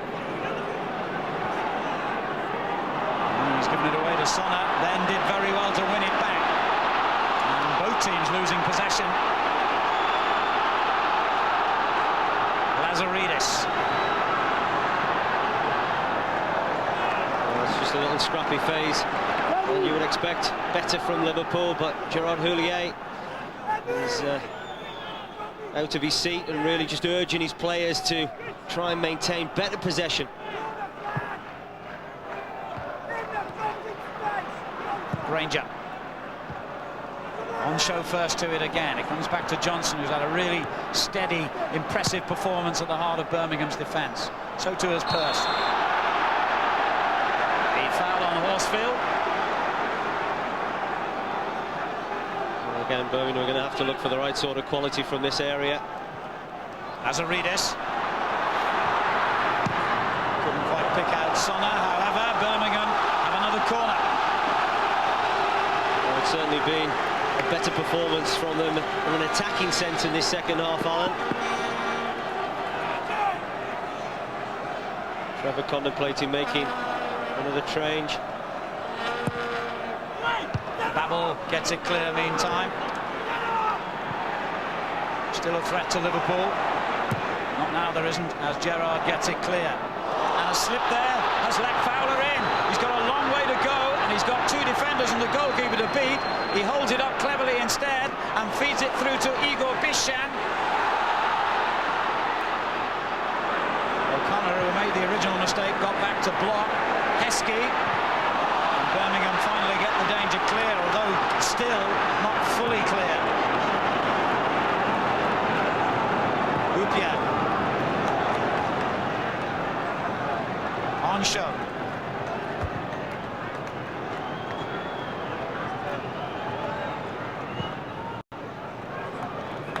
What a ball that was from Sami Hupia. Played about 3 or 4 of those during the course of the afternoon, and he's either gone right or left. But this is the change that Birmingham City have elected to make, and in Brian Hughes they have an attack-minded player, somebody that is very good on the ball, will attack people. The Northern Ireland international Danny Sonner, former Sheffield Wednesday player, is the man that Hughes, who by the way is a rabid Evertonian, will replace. Born and brought up in Liverpool and started his football career at Wrexham, Hughes. And a man with a happy knack of getting goals as well.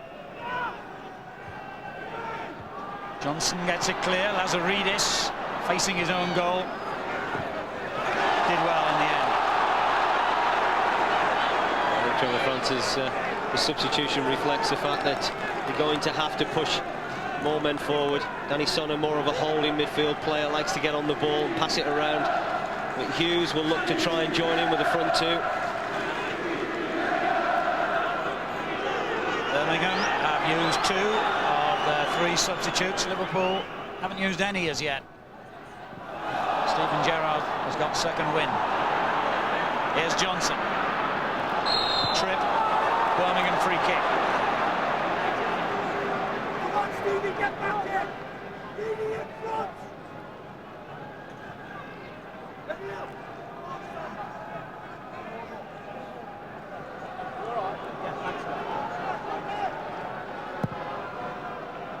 Purse coming in, the blind side of Carragher here, and collided with goalkeeper Westerveld, and then a little confrontation between those two.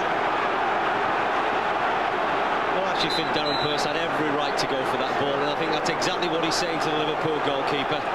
When that ball is in the air, as long as it was, and Westerveld, we've talked about it, he's looked a little bit edgy and nervy right through the afternoon, and this is really the reaction by the goalkeeper, and well, I think that they can perhaps both find themselves a little bit fortunate if they're not to be yellow carded. Mr. Ellery's having one of those lenient afternoons. Poor old Darren Purse, who'd made his way all the way back into his own half, has now got to go back again for a ticking off from the headmaster.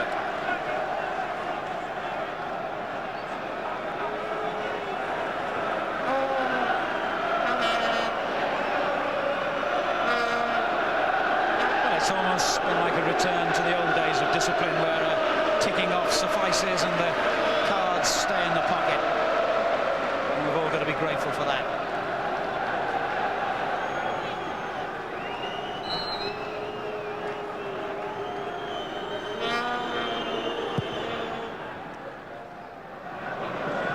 Another towering header, Fowler. He claimed it was handball by Johnson, so did about 20,000 Liverpool fans behind that goal. Eden's clearance. Horsfield, it was headed away from him by Hupia. This is Arncho. Johnson making a nuisance of himself, but it was another splendid long ball to pick out Fowler. Smitsa. Haman. Carragher. Liverpool content to keep possession as we move towards the final quarter of an hour. On show.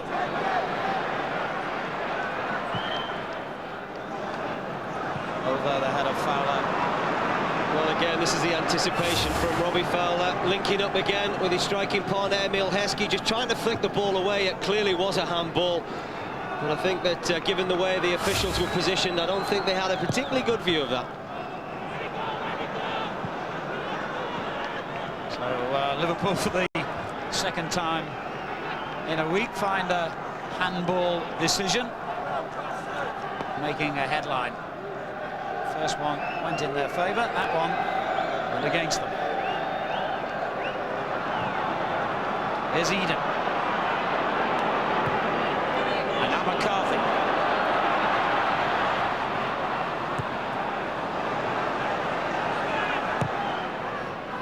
Gallagher's clearance has gone straight to O'Connor.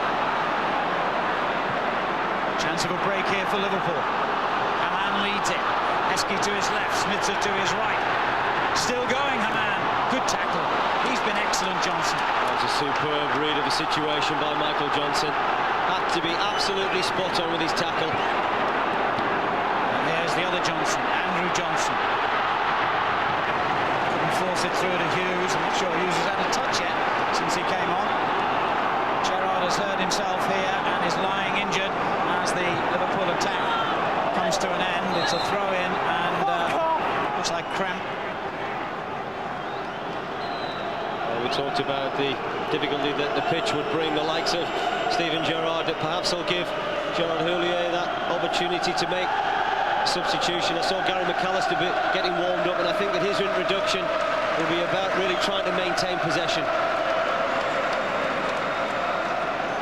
So, change of heart by the Liverpool manager. Earlier he was going to bring Barnby on for Gerrard. In the end, it's going to be the 36-year-old Gary McAllister who makes an appearance in the final. He captained the Leeds United team that were beaten by Aston Villa in the final 5 years ago. In fact, they beat Birmingham in the semi-finals that season.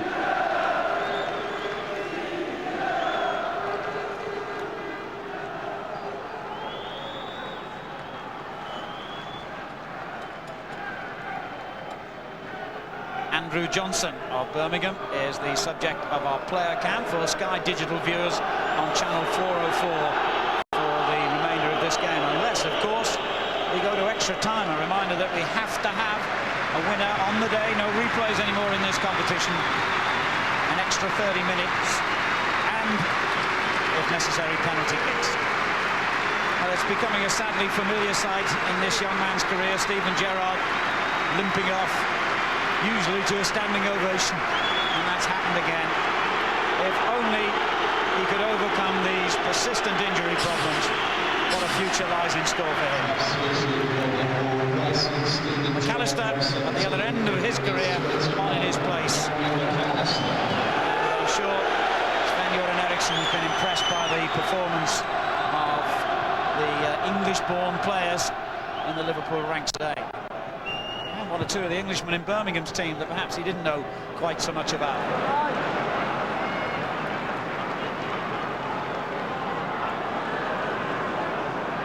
McAllister gets his first touch, back to Hupia.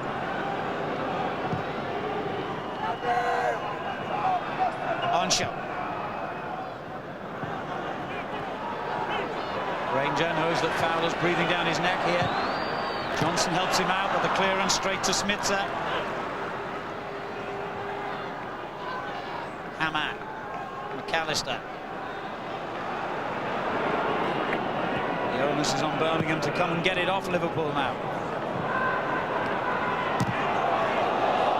Which they've done, their throw. Well, Schmitz has still got that freedom to roam amongst the front two, but Aaron McAllister now playing as a central midfield player alongside Didi Hamann, and they'll be looking for McAllister's passing qualities just to really maintain possession for them. A long ball by Pearce finds Horsfield. Hughes beaten to it by McAllister. McCarthy hauled down by Bishop.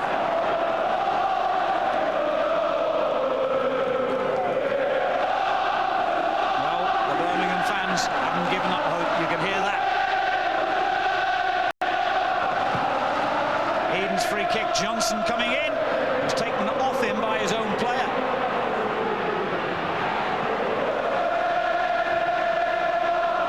Here's Lazaridis. Keep right on to the end of the road is the Birmingham anthem. That they will do in this game, right to the final whistle, I'm sure. Now, something like 11 minutes away.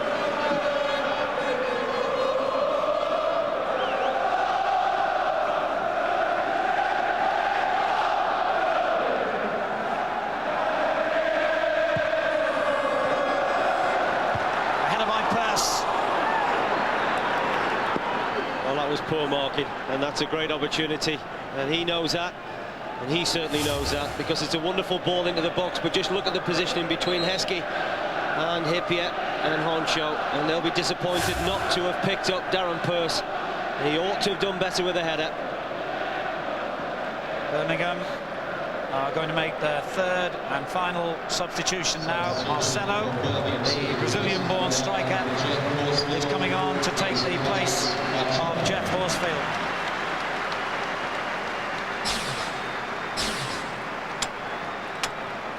Marcelo has been playing in recent weeks when Horsfield was out injured, but he spent most of the season on the subs bench. Final throw of the dice by Trevor Francis, who scored the winning goal the last time Birmingham beat Liverpool in an old First Division fixture over 20 years ago.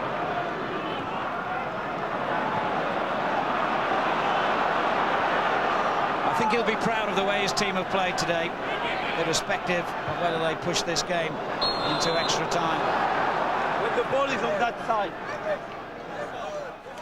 International action on Tuesday night. The under-21s play Spain at Birmingham City's ground, in fact. Sky Sports 2, we begin at 7. Then we move across to Villa Park for the senior international, and that's also starting at 7, our programme on Sky Sports 2 and Sky Sports Extra.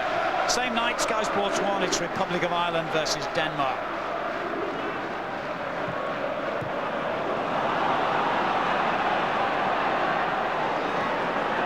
Marcelo gets his first touch. McCarthy. Those who thought that Liverpool would have a comfortable afternoon have been made to think again. Birmingham have given a very good account of themselves and shown that they've matured into an excellent team, still very much in the running for promotion from Division 1. Remember, they've been in the playoffs the last 2 seasons and they've never been out of a playoff place this season.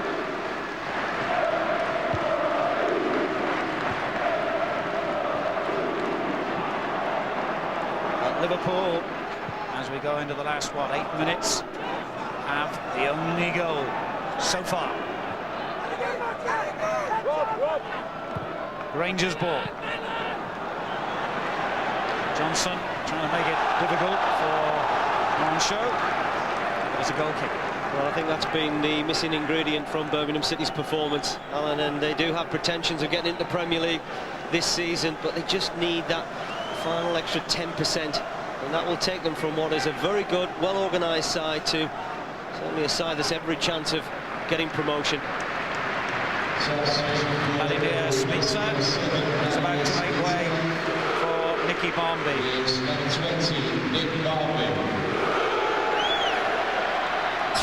Barmby, who's been something of a lucky charm for Liverpool in cup competitions this season. He scored 8 goals in all, 6 of them have come in cup ties. 1 in this competition against Fulham. He's just taken up that role that just off the front two. Darren Pearce lying injured here as Heskey finds Fowler. He can clinch it here. Well, the Birmingham City players are very disappointed indeed that Liverpool elected to carry on with that attack when their centre-half was down injured, but again, just look at the power of Heskey, Alan. It really does shake off people, and again, the good combination between the front two. That certainly has got to be encouraging for the onlooking England manager. He fell awkwardly there, Darren Pearce, the player that was signed from Oxford a few seasons ago, former England under-21 player, is in real pain by the looks of it.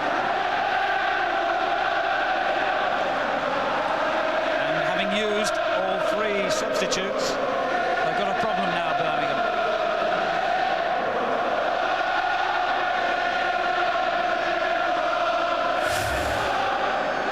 Well, this is the challenge, and again, that's been a feature of the game, the tussle between Heskey and Pearce, and I don't think you can point any finger at Emil Heskey. It was just the way that the young defender landed, but he has been awesome. It really is beginning to look the top quality striker that people believed he was going to become, but there was critics, people questioning whether Gerard Houllier was wise to spend that 11 million, but this season it certainly has paid off. Well, making substitutions is always a gamble for any manager. If Trevor Francis thought that there was going to be a problem, he wasn't going to risk putting Mel Salah on, but he has done, and Pearce, who's still limping heavily, has been sent back on. They used to call it nuisance value once upon a time, and that's just about all he's going to be, I suspect. Now he's in big trouble, and they've got yet another injury. Ryan Hughes this time. Well, I just wonder whether Trevor will be a little bit disappointed when he reflects back on this game, where they haven't developed attacks more in wide areas. With Liverpool playing almost that diamond shape, there have been opportunities for the likes of Eden and Granger, Lazadidis and McCarthy to try and exploit some space, and that certainly hasn't happened for them. Well, there's going to be a fair amount of stoppage time for David Sullivan back in his native city today, and the Birmingham faithful to see, because this is about the 3rd lengthy stoppage in this half. Nominally, we're just coming up to 4 minutes to go, and I would imagine there'll be 3 or 4 to be added.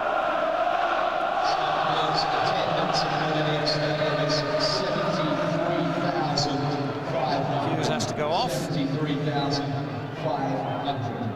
and pretty obvious which part of the anatomy was injured. O'Connor turned forward by Granger. Hoopier gets it away.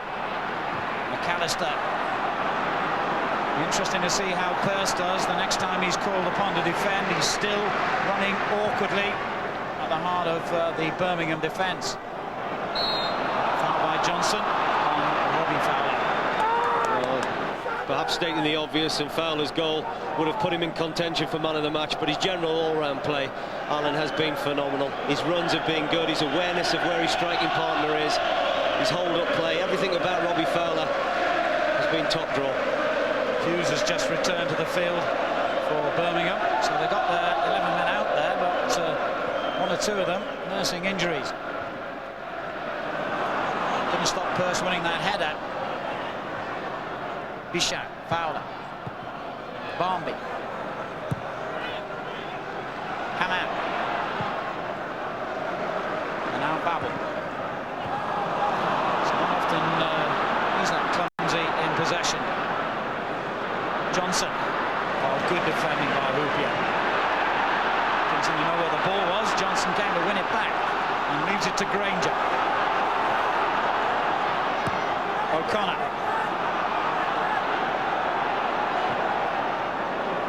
Eden.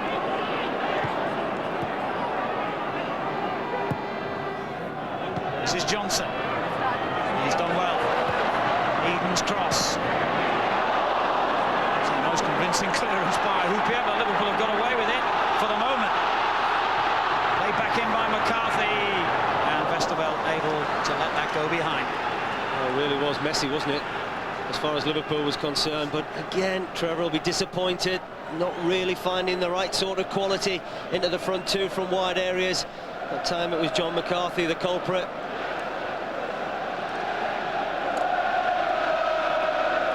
Well, these Birmingham fans have enjoyed their day. They've enjoyed their team's performance.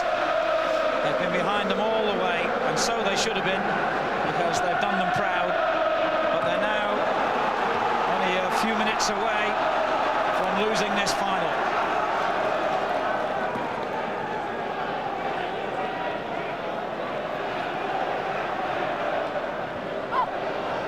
Fowler.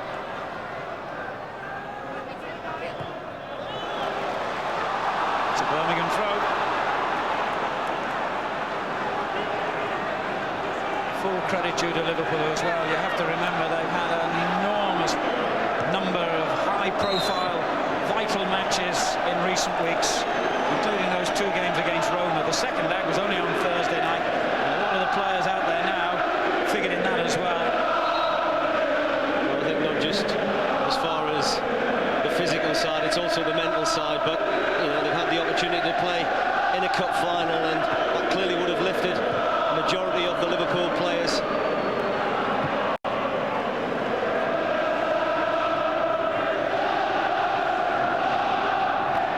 The beginning of a new era for Liverpool Football Club. Could it begin with a trophy in the boardroom? Biscan's shot, pretty wild, pretty inaccurate. Gerard Houllier, whose only major honours as club manager came 15 years ago now when he won the French League title with Paris Saint-Germain, is stoppage time away from winning his first piece of silverware in charge of Liverpool. The board to indicate stoppage time has just been held up, and it is, as I suspected, 4 minutes.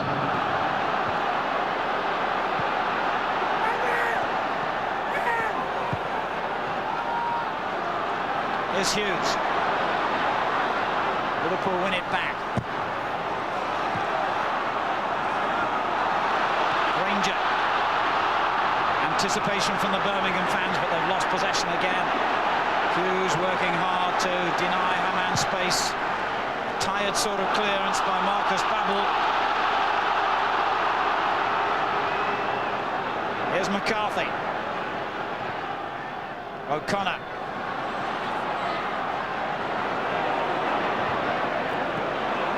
He hits the deck, but McCarthy's cross causes Liverpool a problem. Onsha with the clearance. Lazaridis. Granger. Late pressure here by Birmingham City. Can Liverpool hit them on the counter-attack? Barmby in possession. Fowler and Heskey in support. Here is Robbie Fowler. Going to be difficult for Robbie Fowler because it was on his right foot, opposed to his favoured left.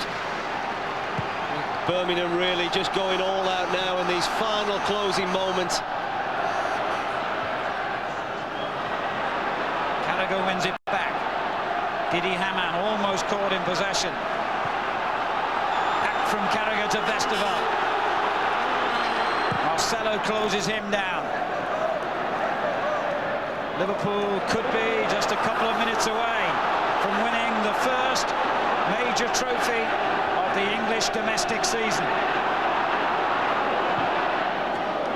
McCarthy. Johnson. McCarthy's cross is useful. Headed clear by Babel. Ranger goes down. O'Connor goes down as well, and Mr. Ellery points to the spot. Birmingham City have been given a penalty 2.5 minutes into stoppage time. Well, he had a good look at the first one, but certainly the second one, you can have no doubt whatsoever. What a clumsy challenge that is. With seconds to go, and really there's no need to fling yourself in the manner in which Oncho did on Martin O'Connor, and David Ellery was absolutely spot on with his decision, spot on with his positioning. What a dramatic week this has been for lovers of cup football. Tranmere, Southampton, Wimbledon, Wickham, and now today Birmingham, Liverpool have all produced twists in the tale that just remind us why we all love this game so much. Halfway through, 4 minutes of stoppage time, Liverpool within sight of the trophy. Now, dramatically, Trevor Francis's team could be off the hook, and this final could go to extra time. The Liverpool fans had the celebratory songs ready.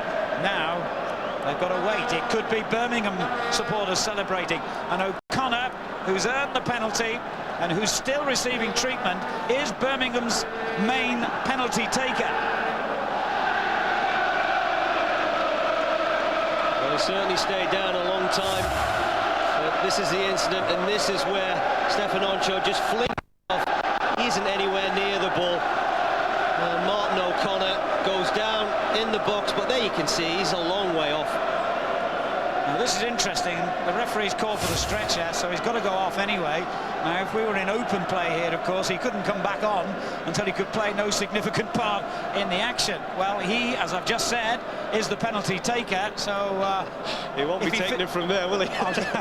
It'll be some penalty, but clearly the responsibility is going to have to lie with another player by the looks of it, because I'm not even sure O'Connor's going to be able to continue here. And all the substitutes have been used. We could be one kick away from an extra half an hour. O'Connor is stretchered off, and Darren Pearce, who himself was injured just a few minutes ago, has got the courage to step forward and take the penalty kick that might well send this final into extra time. Hold on to your hats. And he scored! Birmingham City have a lifeline! Well, you talked about whether Darren Pearce would have the courage, Alan. He did, and he also had the conviction. That was as sweet a penalty as you would see. He maintained his focus when a lot of things were happening around him, and it was planted firmly into the corner of the net, and that's as good a penalty as you're going to see, because Westerveld dived the right way, but he couldn't get anywhere near it.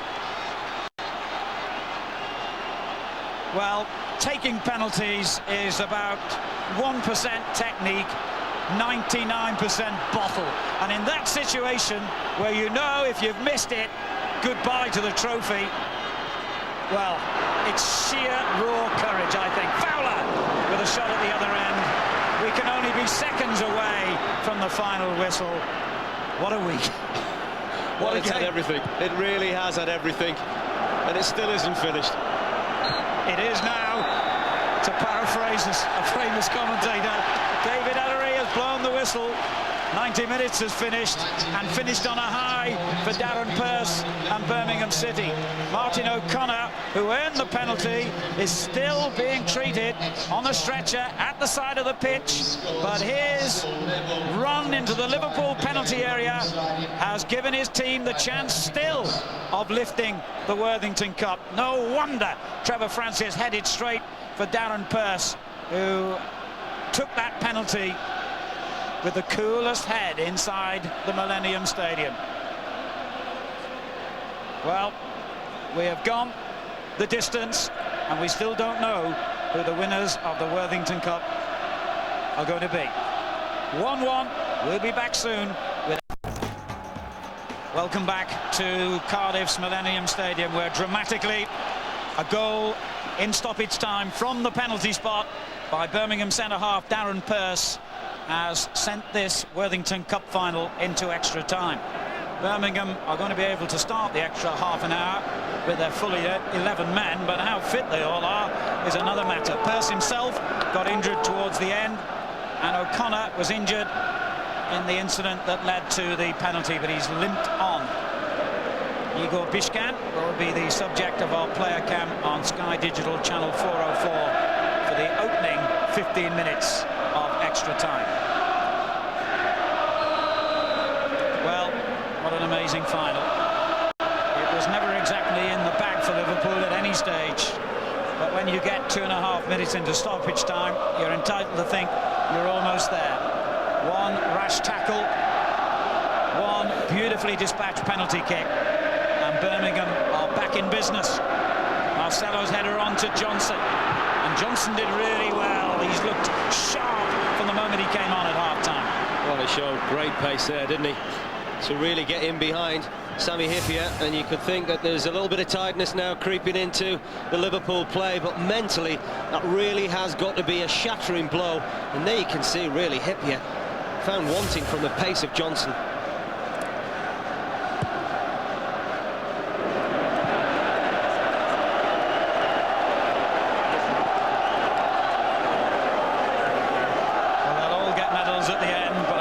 Francis will want to strike a special one for Darren Pearce. You can only imagine what was going through his head, taking a penalty kick as critical as that. Here's Carragher for Liverpool. They've got to start all over again. Barmby. Straight against Pearce, who's played exceptionally well, quite apart from the way he dispatched the penalty beyond Vestergaard. O'Connor still struggling a little bit. He doesn't look right at all. But just to repeat, Birmingham had used all 3 substitutes. So it's either battle on or play with 10 men. And O'Connor really is a battler. He'll stay out there. They'll have to carry him off. Well, he has done superbly well for Birmingham City. He really is the heartbeat of the Birmingham side, and he really is going to struggle through whatever time's remaining. And it's important, I guess, for the rest of the players to see him there, because he does have an influence. It's the first final of his long career, and no one's going to take him off the field, I'm sure, as Vestergaard makes a good catch under pressure from Marcelo. Birmingham effectively are playing here with 10 men because O'Connor is just limping around in the middle of the park.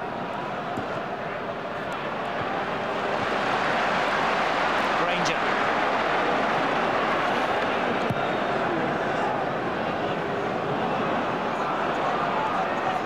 Marcelo just that bit sharper than Bisham.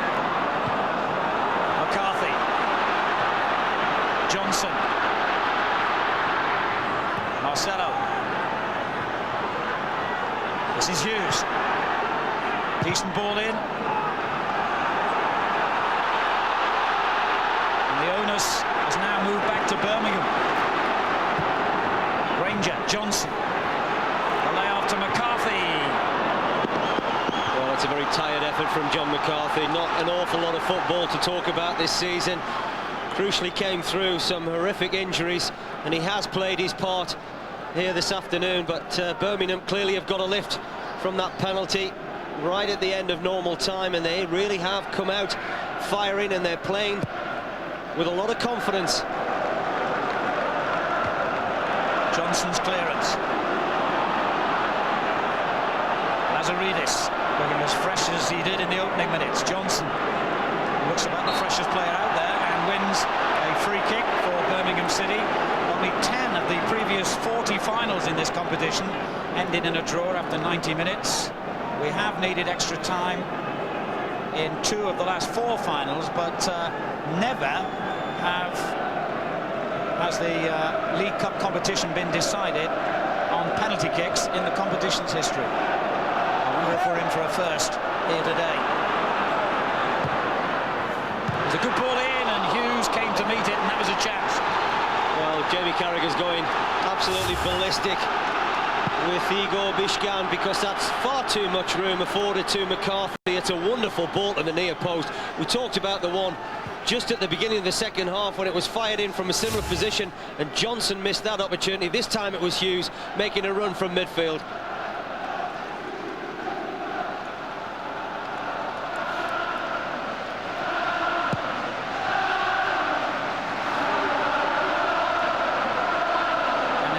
Loses possession. He knows what it's like to score a late equalizer. He did so for Leicester City a few years ago. McCarthy just kept that in play. Great play again from McCarthy, just running at this Liverpool back four, and it's a tiring Liverpool back four. Christian Ziege about to come on.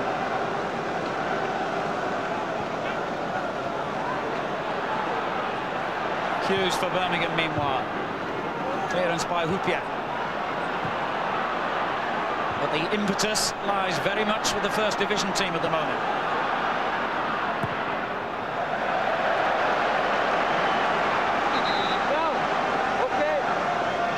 And I think now Gerard Goulier will make his change. Remember, McAllister and Barnby already used. So this is Liverpool's last substitution. Bishkan goes off, and on in his place the German international Christian Ziege.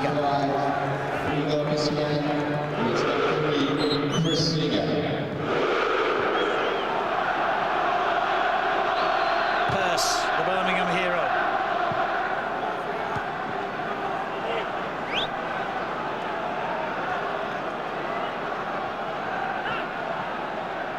Here's Hughes. Well, I can certainly understand the substitution. Ziege will more of a left-sided player than Bishkan. Bishkan has certainly toiled down that side without a great deal of joy.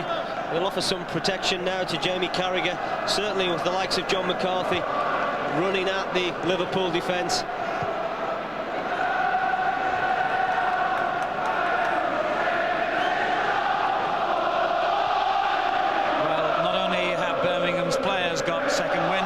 So their supporters.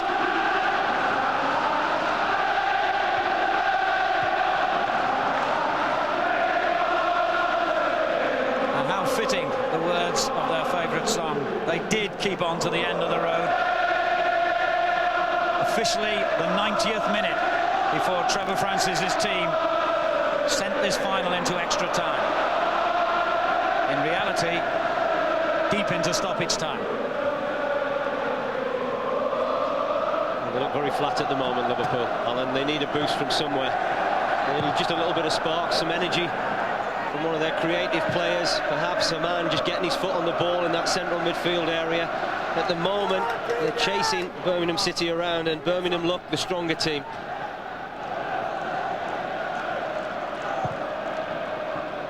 Here's Onshow, whose challenge on O'Connor caused the penalty.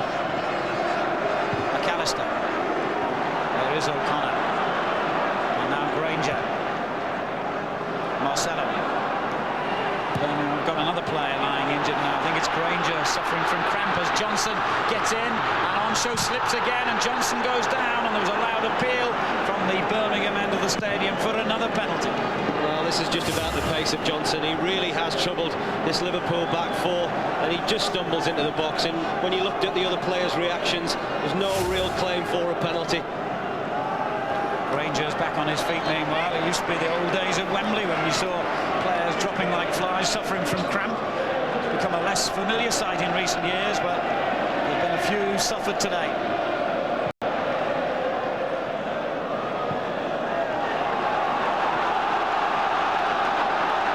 I'm sure that the onlooking England coach Sven-Göran Eriksson is perhaps marvelling at the spirit and the determination that no doubt he is witnessing week in, week out in English football.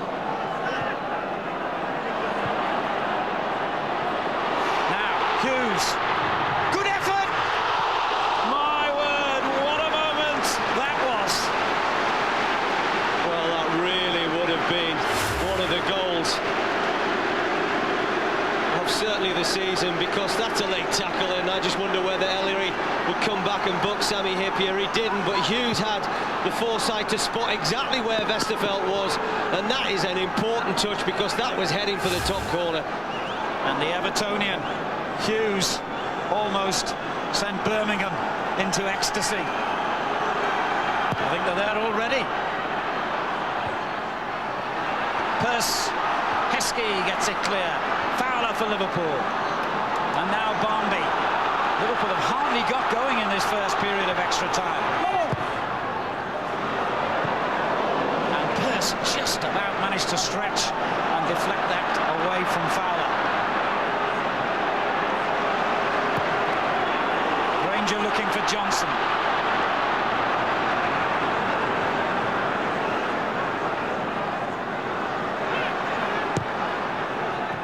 Hughes again. McAllister wins it back for Liverpool. Fowler. They can't get out at the moment, Liverpool, and they can't maintain any sort of decent possession. McCarthy. Marcelo. Back to McCarthy. Now Johnson. The block by Oncho. Some of those Liverpool players are looking so tired at the moment. They're very flat-footed. And at the moment, you get the feeling that the advantage lies with Birmingham. Well, you talk about the physical side, Alan, but there's also the mental side, and they clearly were flattened by that. But wait a moment, as Fowler goes forward. Now, did Johnson use his hand? The referee has decided he did. Johnson absolutely furious, but a free kick it is. I think he actually thinks it is a foul by Robbie Fowler. As he gets across him, Robbie Fowler does very well, and there you can see he looks around Michael Johnson. He's hoping no one spotted him, but David Ellery certainly did. And the camera misses nothing.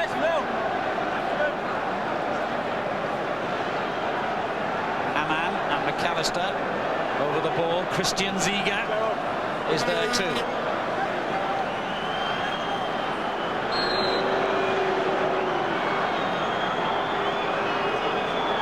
Taken by McAllister, he went for goal, and Bennett at the second attempt holds on.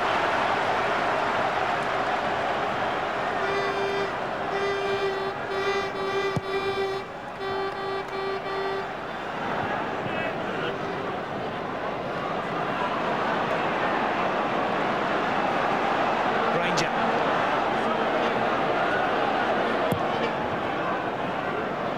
The target is Marcelo. And although he won the header, there was no teammate near enough to capitalise. That's gone out of play. It's a Birmingham throw. Well, there you can see really it's Birmingham City that are in the ascendancy now. 66% possession, and it's been good possession. And they really have had Liverpool chasing about. These are anxious moments for the Liverpool fans in the stadium, and of course those who couldn't get tickets watching. There's Robbie Fowler. I'm not sure whether it was Hamann or Heskey given offside there. Heskey had his back and was clearly returning towards the halfway line, so I can only assume it was Hamann. Yeah, absolutely spot on, and that's what the referee's assistant decided as well. And there you can see, just as Robbie Fowler's about to play the ball in, it is Hamann making that forward run. But you do believe if Birmingham can get some sort of quality into Andy Johnson, he really is going to cause them problems. He has done since his introduction as a substitute. His pace, his power. Some anxious looks on the faces of the Liverpool supporters. That betrays their lack of confidence at the moment, because Birmingham have dominated this first period of extra time.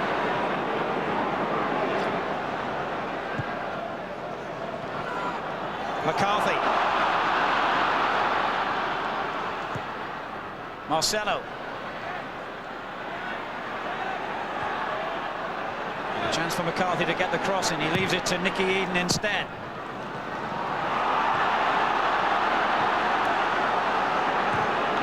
Eden again.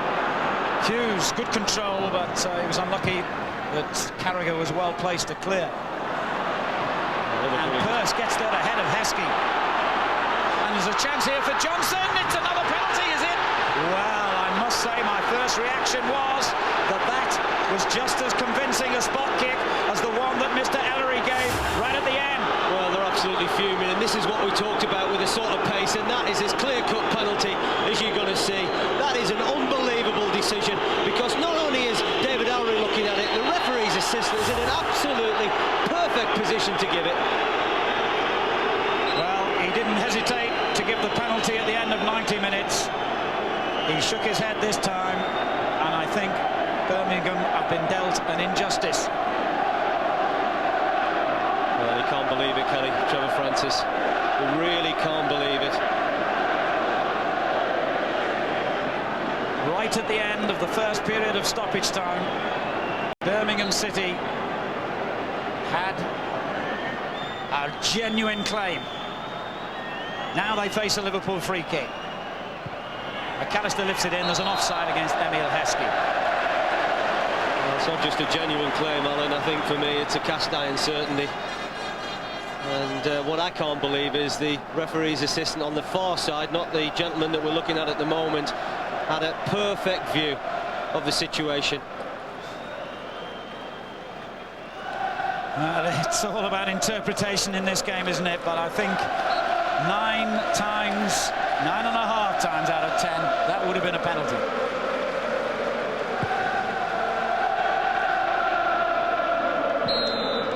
We've reached the end of the first period of extra time. Mr. Ellery was in the spotlight at the end of 90 minutes, and he was again then. Well, I think that gentleman there has also got to take his share of the blame, because he really was looking straight at the incident, and there's Andy Johnson just going across to say, why did you not give it? Because as he went into the box and Stefan Anshot came across, he certainly caught him as Johnson just nicked the ball past him, showing good pace. And Liverpool can count themselves fortunate.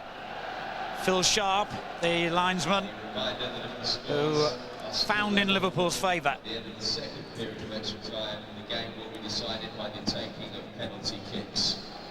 So we've got 15 minutes of proper football, and if we still don't have a winner, then it's Russian roulette. Penalties to decide the outcome of the 2001 Worthington Cup final, which of course carries a place, a guaranteed place in Europe in the UEFA Cup competition next season. The last club from outside the top flight to win the competition was Sheffield Wednesday 10 years ago. Can Birmingham emulate their feat here?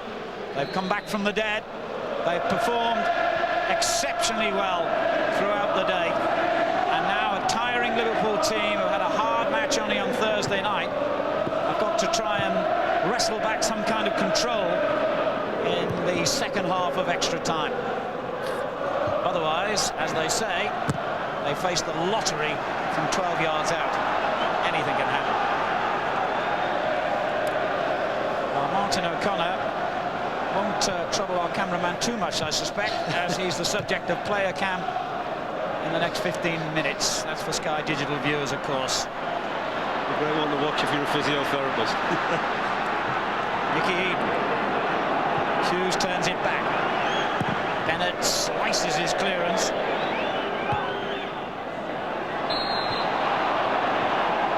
And offside, Emile Heskey.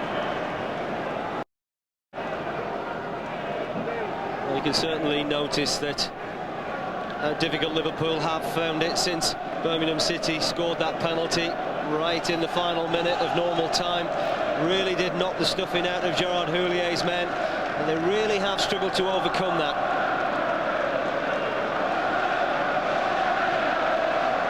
Birmingham's first major cup final for 38 years has seen their team perform with honours.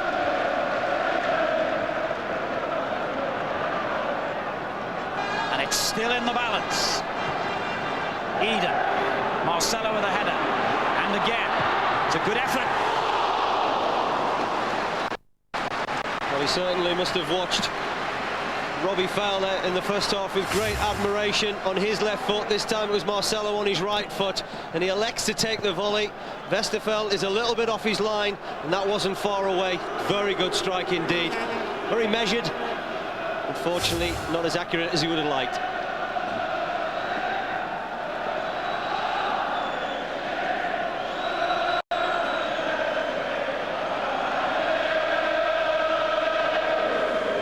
The Liverpool fans, who were understandably apprehensive and a little quiet in the first spell of extra time, finding their voices again now. Johnson, he's been a star today, he really has. Well, Mr. Ellery's finally had enough. That must be something of a record to get this far in a game without a yellow card.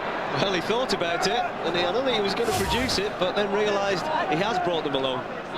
Didi Hamann, the first victim of a caution today. Granger sweeps the free kick goal as Heskey gets it clear. McAllister beaten to it by Hughes. Oh, that was very calm defending by Hupia. Now Babel for Liverpool.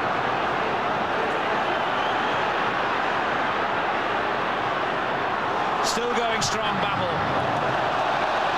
That's a corner kick. What a good run that was by Marcus Babel so late in the game. Well, he hasn't often done that during the course of the game, but fortunately Martin Granger had enough pace to keep up with the German international. Granger convinced that that should have been a goal kick.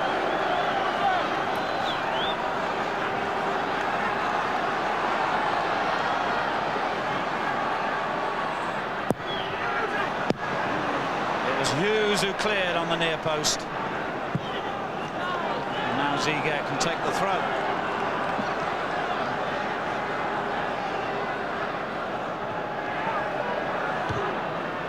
Headed away by Pearce. This is Johnson. Lazaridis clears, but it's half deserted by Birmingham players who are all back defending the corner.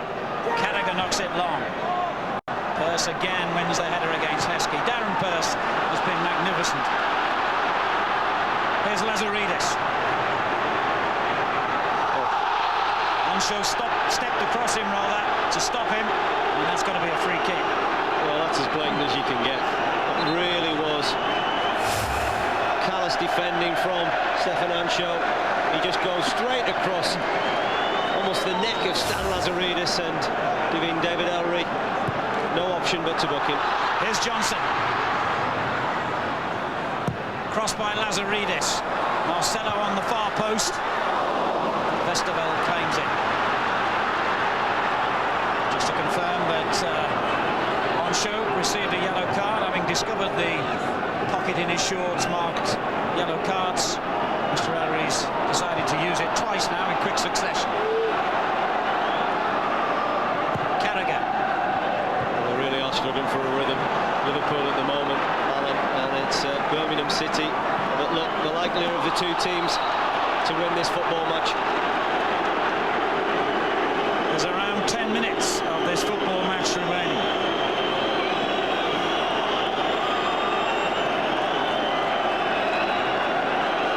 Who'd be a manager? The things these players put you through.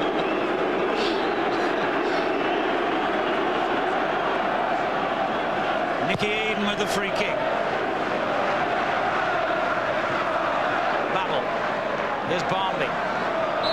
Push by Granger.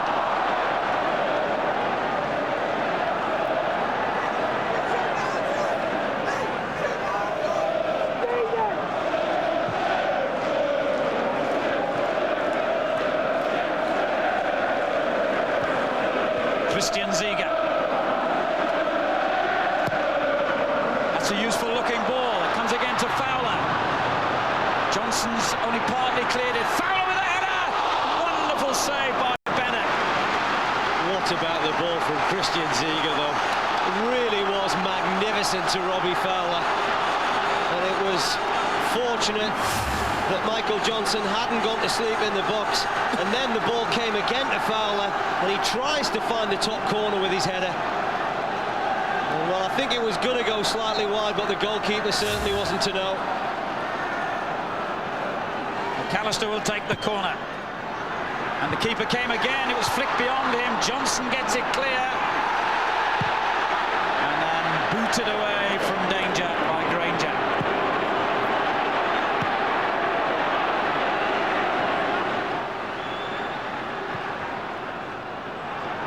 Let's not also forget that Birmingham City had a game midweek. They played Tuesday night, so they'll certainly be feeling the pace as much as Liverpool. Yeah, a tough game and a good win up at Preston.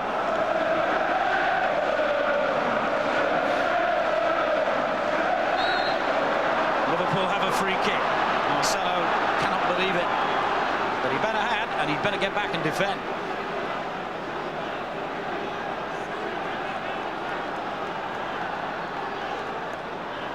Ziege to take the free kick.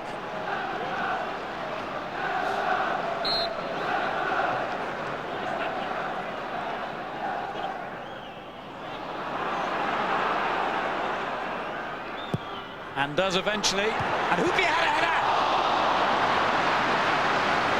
Well, that's an important save, Alan. It really is. And we know the type of quality that Christian Ziege's got.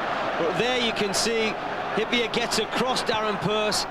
That's not often that's happened during the course of this game because Pearce has been outstanding. Johnson comes in to dispossess Carragher. He's given a real live wire performance, hasn't he? Andy Johnson, since he come on as a substitute. He certainly has.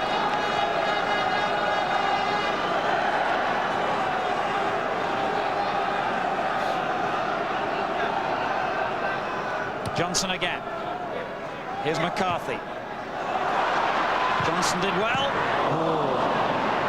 If Hoopier hadn't been placed perfectly then, Liverpool might have had a problem. Heskey's header. Some tired players out there now. Eden. McCarthy. This fellow's gone on as well as anybody, John McCarthy. Not sure how many games he's played this season. It isn't many. So his fitness levels have been extraordinary. Eden's cross. Marcelo tries to get there. That deflected, and that's why Vesterveld leapt on the ball. It would have been a corner. It's only McCarthy's second start. Just 3 substitute appearances before that. So he really has shown remarkable stamina. Hughes. Johnson. Hughes still going strong. The cross towards Marcelo. Johnson is up there with him. Liverpool have it back though.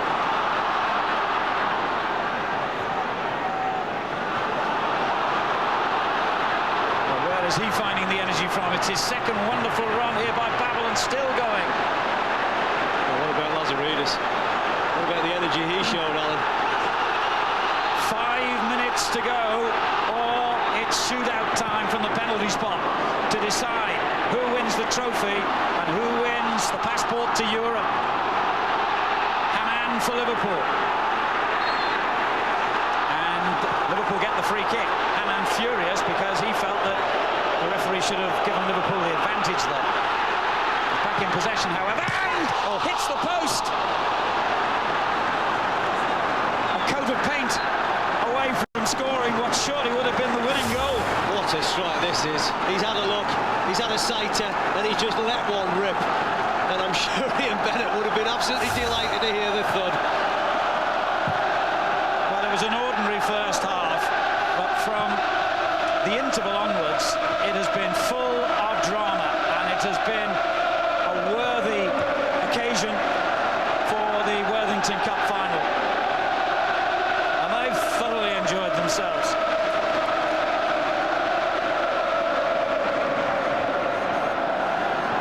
And maybe the biggest drama of all is yet to come. Hoopier. It's a useful ball. Out comes Bennett. Very safe. Very safe goalkeeping. He had to get that right.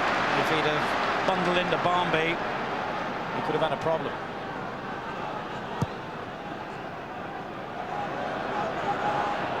Marcelo. Johnson. Cleared by Hupia. Well, no wonder they rave about this lad. He's only 19. I think he's got a great future at Birmingham, and he's certainly been outstanding since he came on at half-time. He's on the ball again. Westerveld had to scramble again to prevent a corner. 3 minutes to go. Liverpool, the most successful club in the history of the League Cup competition, against Birmingham of Division 1. 1-1 the score. The cross goes in. Bennett comes out and once again shows his value to Birmingham City. Well, there's two occasions. You're rightly spot on, Alan, with the fact that important interceptions, important claims. Lazaridis.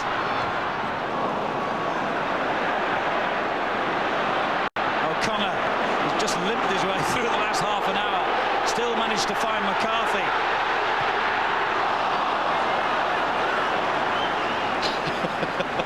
Well, it says everything, doesn't it? But they can all be proud of their performance. Birmingham City players and Liverpool players. Everybody would have expected Liverpool to certainly have turned over Birmingham City here this afternoon, but it hasn't worked out that way. Well, you just couldn't buy drama like this. Here goes young Johnson again. And for the third time in quick succession, Westerveld prevents the corner.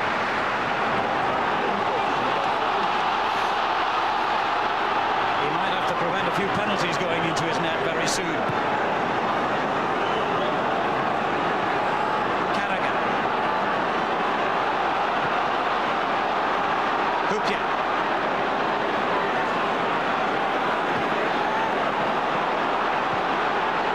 Now Ziga.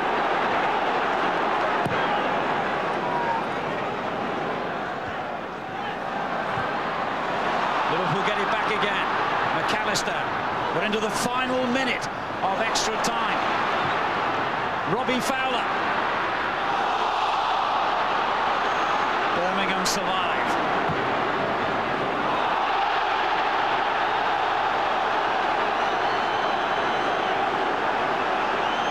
This might well be Liverpool's last attack of the game. Ziga's header has gone straight to Bennett. I just wonder whether some of these players have got the strength to take penalties at the end of this, Alan, because they really have given their all.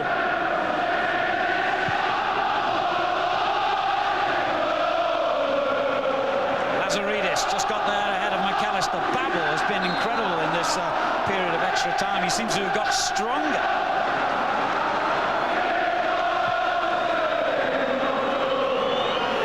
Michael Johnson gets it clear. That's it. We still don't know who has won the Worthington Cup. Robbie Fowler's goal in the first half of normal time gave Liverpool advantage. Darren Pearce in stoppage time after 90 minutes, equalising from the penalty spot. And now it's all about penalties. And Ian Bennett, who's had a splendid match, will sympathise, I'm sure, with his opposite number, Sander Westerveld. They're the two guys now who could be heroes, who could be villains. For the first time in League Cup history, the Worthington Cup will go to a penalty shootout. Well, if this is a taster of what's to come at the Millennium Stadium, then football has found a very welcome temporary home. Kenny Dalglish and Frank Worthington are with me in the studio. First of all, Frank, I'm increasingly worried about your high blood pressure. Can you get through this penalty shootout? I was getting a bit carried away there, Marcus, but they fully deserve it. You've got to say that on the balance of play. Birmingham have played their way into this, into the penalty shootout, and they fully deserve it, and I think they could go on and win it. They had about 3 or 4 hobbling around after 90 minutes, Kenny, but to be fair to both sides, they found remarkable extra energy levels in this extra time period, haven't they? Obviously O'Connor got hurt right at the very end when he won the penalty for Birmingham. Throughout the half hour there, all he was doing was giving it as soon as he was getting it. It's great testimony to him that he stayed on for a half hour, but as I say, the level of fitness for Birmingham was surprisingly high. Liverpool the game Thursday, which might just have taken the edge off them a wee bit and gave Birmingham, but certainly they looked a stronger team in the second, in the extra time. Birmingham. And you get the impression, Frank, that this is just somehow meant to be Birmingham's day. Yeah, I mean, little things that happen in games, Marcus, and I mean, there, the ball in ricocheting off the post there. It was a great effort from Liverpool player, but I just think the Blues' name is on this cup because of these little things that all add up, and it's got to be their day. Fantastic noise outside. Whatever we may have thought about the pitch, the atmosphere, the whole setup has been absolutely fantastic today, Kenny, hasn't it? I think both sets of players and fans deserve tremendous credit because they've certainly made it a great occasion. First half, as most cup finals are, was a wee bit quiet. We certainly kicked on from there. But of course, it's all about the... sorry, Frank, it's all about the two goalkeepers now. I'm just thinking Ian Bennett's not the tallest custodian in the business. Mr. Westerveld seems fairly assured when it comes to set-piece occasions. Yeah, he's got a lot of composure, Westerveld. I've been very impressed with him, Marcus. Ian Bennett, he's still making a name for himself, and you know, a lot to do here, a lot to prove on this occasion. Those stats are since the third round of the competition when Liverpool became involved.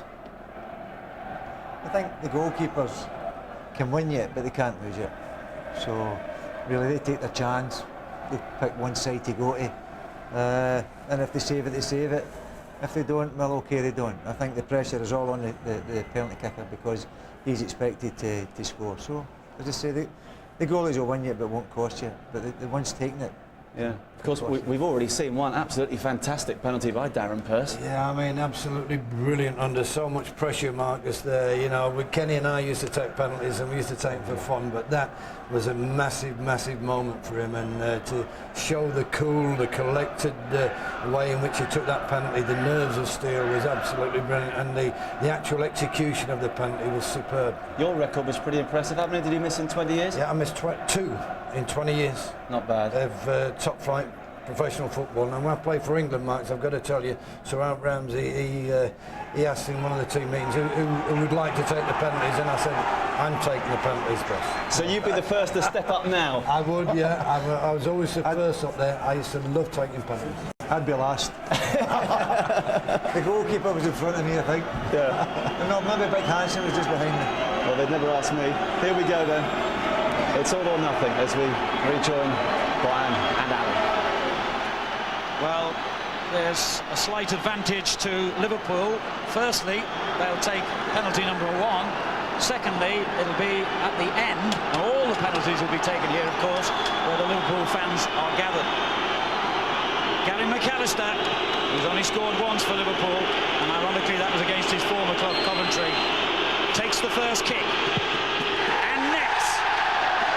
Well, that's quality. Gary McAllister has taken penalties in the past, has been successful in the past, and he has shown the way to go for Liverpool. Well, just listen to the torrent of abuse raining down on Martin Granger. He doesn't want to listen. He's a tough character. He looks pretty relaxed, doesn't he? You can only try to imagine what kind of nerves are going through the emotions of the players and fans at this moment. Granger to make it 1-1. Saved by Westerveld. Liverpool nudge ahead. Well, that's a fantastic save. It really is. He guessed right. Very athletic indeed. Granger struck it well enough with that good left foot of his, but it was just enough, just inside that near post for Westerveld to make the save. You almost wish they could erect the goal on the halfway line so that this advantage, your fans or their fans, would be nullified. Not really practical, I guess, but it is a big advantage, certainly. They're wishing the ball into the net now from Nicky Barmby. And they helped him to smack it high and make it 2-0 to Liverpool. Well, I said McAllister's was good. That wasn't far away. That really was sweetly struck. Position A. And who should step up next for what has already become a crucial penalty for Birmingham? But Darren Pearce, the man who's kicked from 12 yards out in stoppage ultimately to this shootout. 5 penalties each, remember. Birmingham have already missed one. Liverpool have scored both of theirs. He's really got a net. And he has. Well, he went the same way as he did in normal time. He scored with that one, and he certainly scored with his latest.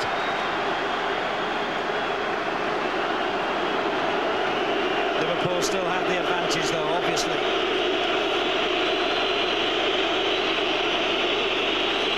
The German international Christian Ziege to make it 3-1 for Liverpool, which he does. Well, it's not bad, is it, when you've got your 3 penalty takers are all international football players. And there you can see plenty of composure, wonderful accuracy again. Marcelo, the Portuguese international, a player born in Brazil, will be the next taker for Trevor Francis's team. Some of them can't bear to watch in the stands. He's netted. It's 3-2. Well, it's almost unbearable, isn't it? It really is almost unbearable. Well, I was at Selhurst Park for the Wimbledon-Wickham FA Cup tie on Tuesday night when I thought at one stage they were going to be calling spectators from the crowd to take penalties. There were so many. I wonder if that's going to happen again. He needs to get it right. Didi Hamann for Liverpool.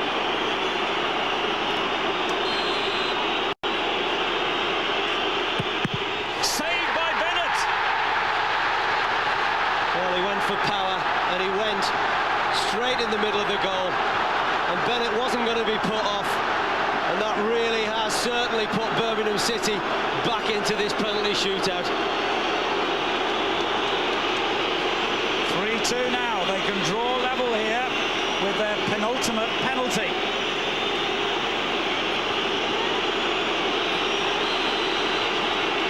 Lazaridis will take it and scores. They have drawn level. Well, I've got to say the quality of most of the penalties that we've seen so far have been top-notch.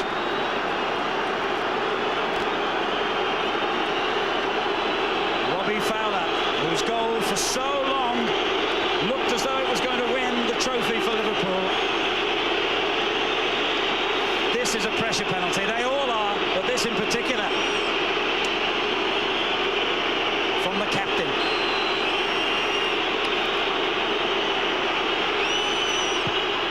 Cool as you like. Absolutely marvellous. And Bennett doing his utmost, couldn't get anywhere near it. Well, is that to be the winning penalty kick for Liverpool? And with a remarkable irony, it's a Liverpool-born player, but a mad, fanatical Everton supporter who steps up to take the most critical penalty of the day. Brian Hughes has to score or Liverpool win the Worthington Cup. Score he has. Well, you really can't begin to think what was going through Brian Hughes' mind as he stepped up to take that penalty. But wonderful composure yet again. And I talked about how accurate most of the penalties have been.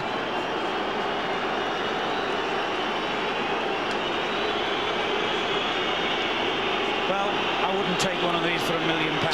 It's sudden death now, and we're only playing for a major trophy. Jamie Carragher, Liverpool born and bred. Smashed it in. Well, he looked very tired, Jamie Carragher, as he went to take that penalty. He summoned up enough energy again to strike a marvellous shot past Ian Bennett. And here's a youngster that really has put Liverpool under incredible pressure since his introduction. Andrew Johnson has to score.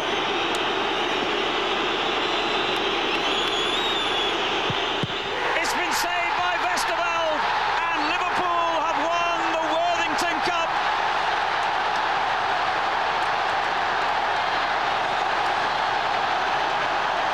emotions pour out from the stands and down on the field.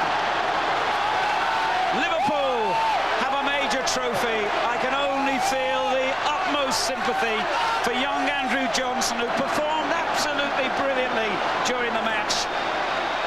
But fate has decided that he should miss the crucial penalty. Liverpool celebrate. Gerard Houllier has landed the first trophy of his Anfield career in the most dramatic fashion imaginable. Trevor Francis's Birmingham team have done their club proud today. They were magnificent in defeat, and against one of the top teams in Europe. It went all the way to sudden death penalties before Birmingham were finally flattened, Brian.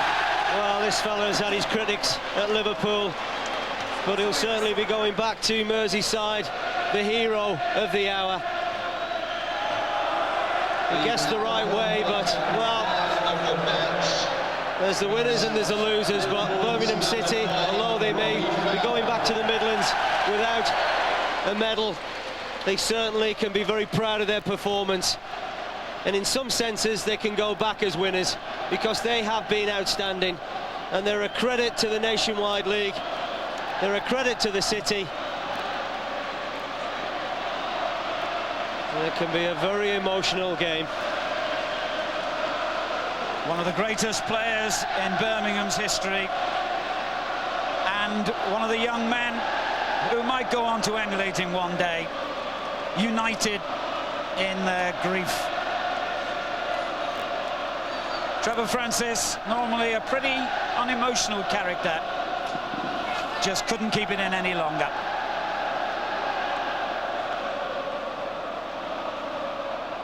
Well, it's been an astonishing day. There are tears all around in the Birmingham camp, but I tell you what, when they look back at the video of this match in a few days' time, or whenever they get the moment to do that, the tears flowing then will be tears of pride. They really have done themselves and the Nationwide League proud. Absolutely spot on, Al. They really have.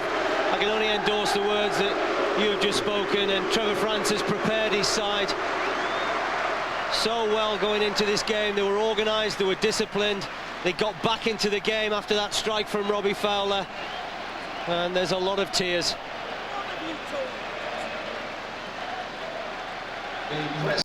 Well, as Michael Johnson and the rest of the Birmingham players are inconsolable, let's reflect the joy of the winners. The Liverpool captain, Robbie Fowler, is with our man, Alan Bentley. Robbie, well done, but what are your thoughts right now after the game like that? Oh, I think that's, I mean, we've set